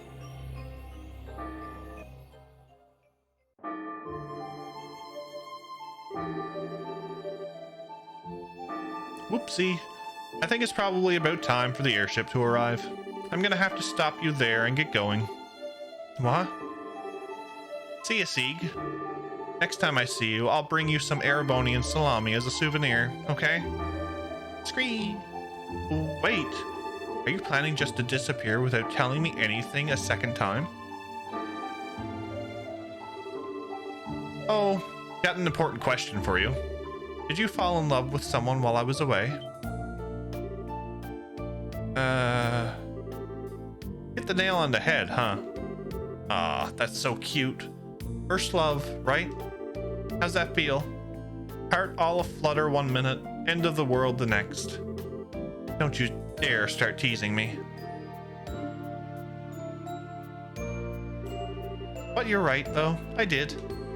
He rejected me in this very spot not that long ago. Wait, you're joking, right? There's a coincidence I didn't see coming? I'm not so sure about that. It feels like you know everything sometimes. I'm not some kind of all-knowing, all-seeing divinity. That's what makes the world so interesting to me.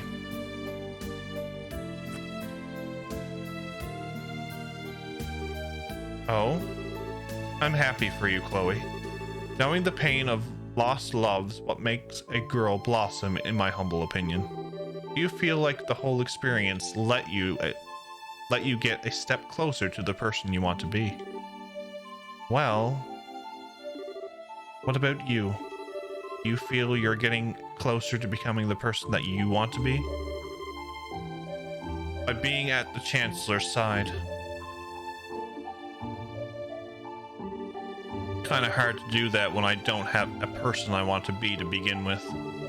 I'm just sticking with him because it feels like it'll be fun. That's all. I've been doing it since before I joined the academy. In fact, you have? That prince is proving surprisingly capable, but he still isn't a match for the Chancellor. Tell him to watch his back, okay? So that he doesn't get swallowed up by that monster after he gets tired of dancing.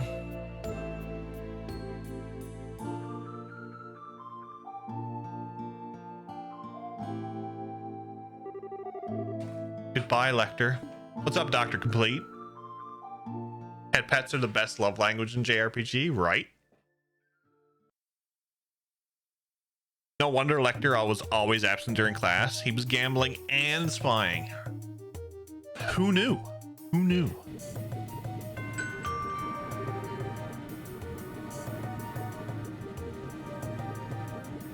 Thank you all for waiting. The Calbria International Airliner, bound for the Principality of Remiferia, will be departing momentarily. Please mind your footing when boarding.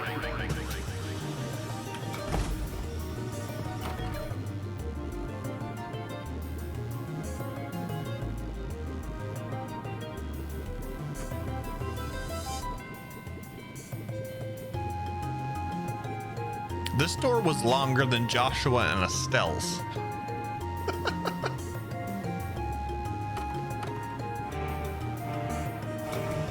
And that was a moon door.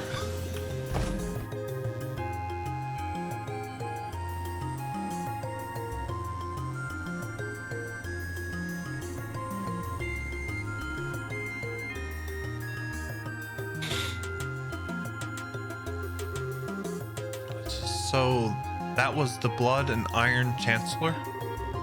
I can't believe he actually went out of his way to use a civilian airship when he probably has a private one of his own. I'd heard rumors about how out of the ordinary he is, but he lives up to all of them.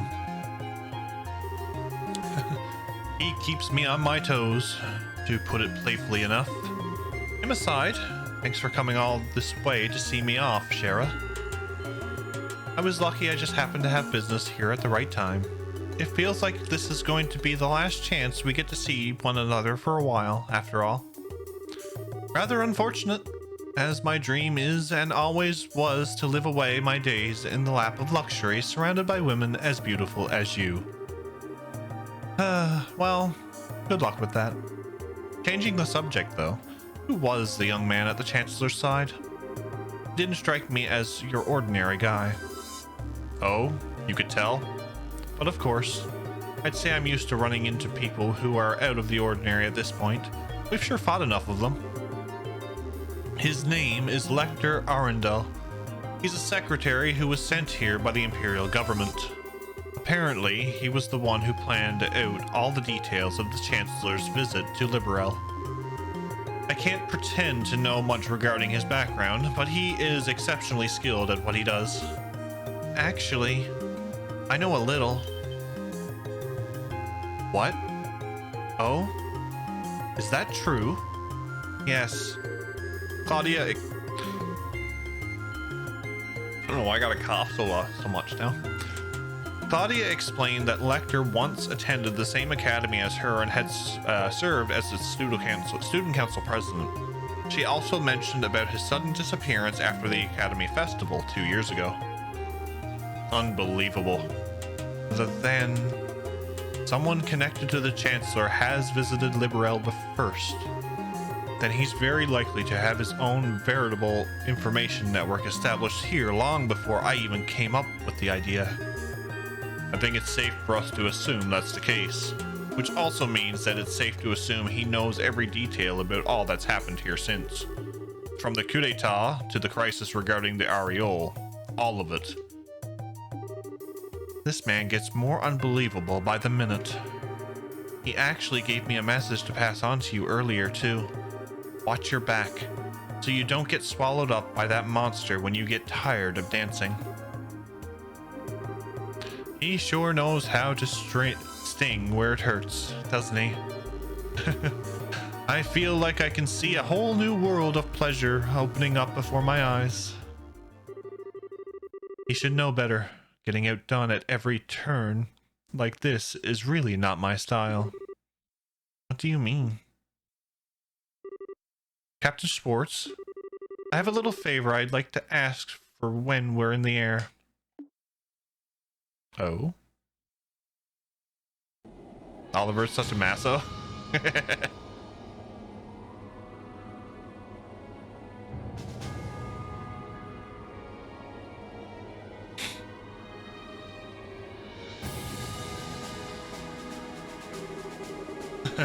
I'm rather impressed with how Prince Oliver has come along. No matter how he chooses to act from here on, he will have his uses, to be certain. You would say that, given that you think of everyone as your pawns. There's me, the prince, that's society. Indeed, and I am much the same. We are but pawns on a vast game board that is the Empire, where a thrill like no other will take place. But it's because you, too, wish to see how that game plays out that you've chosen to stand with me, is it not? Well, hey, what can I say? Just don't forget that this piece right here might not be loyal forever. And such a betrayal would be perfectly fine by me. Or did you honestly think I'd never considered the possibility it may happen? Just thought I'd come out and say it. How are the other Iron Bloods doing, by the way? They're all doing very well, by the sounds of it. At the rate things are going, there's a chance all of the prince's efforts will be for naught. Perhaps I ought to hold back on him a little. You sure don't pull any punches, do you? You know something? I wouldn't write him off so easily if I were in your shoes. What?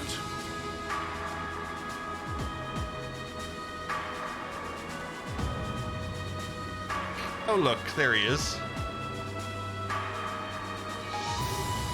What?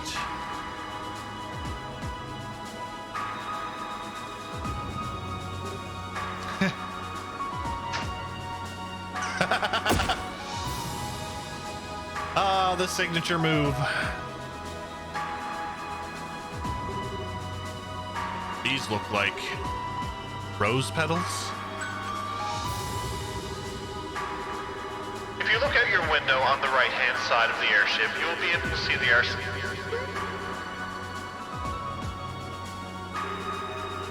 I wish I could have actually read that.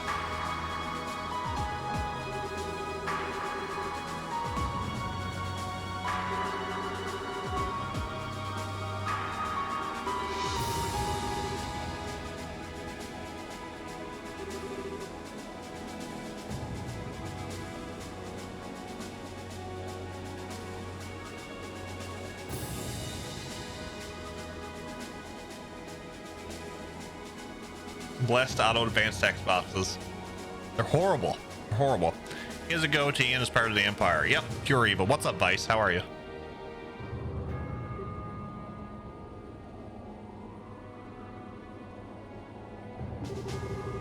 I never thought there was a bigger dumbass in the world than me. And yet, here we are.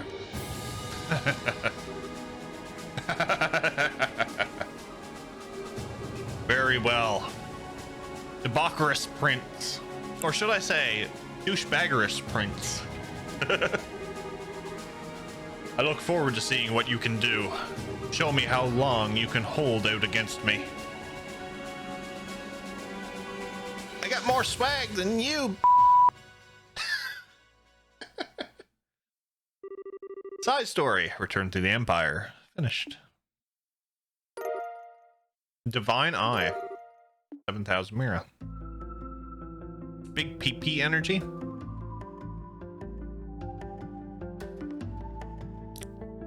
I did notice he said hold out, not actually compete or win. That is confidence.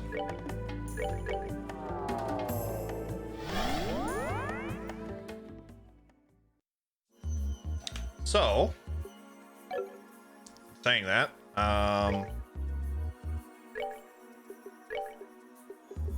get my Adequate performance. adequate performance. Leave it to Red.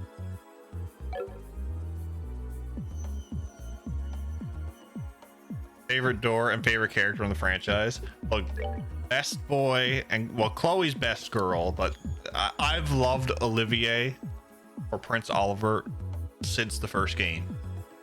He has been phenomenal. Absolutely phenomenal.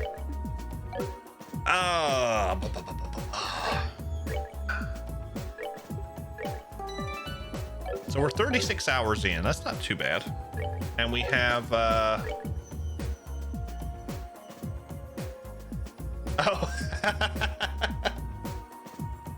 My bad.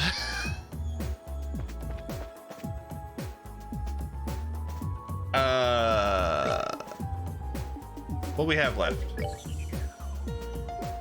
So we have the Sun Door 4. We have that one. We have the fishing one. Damn it, I keep doing that. Star Door 6, which is the food one. And we have all the moon doors done so far. So we're making progress on the doors. We're making progress on the doors. Before we call it for this evening.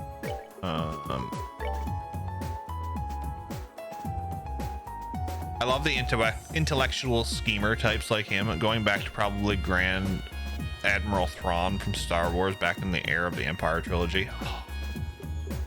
I need to catch up on a lot of the newer Star Wars stuff, but the first 6 or the first trilogy, like the episode 4, 5, and 6 are my absolute favorite.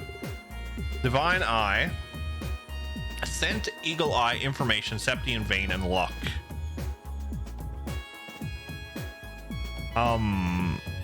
Yes. We're gonna worry about that next time, though. I might set up my Orbital so that I know what to do with later. But that is a damn good Orbital.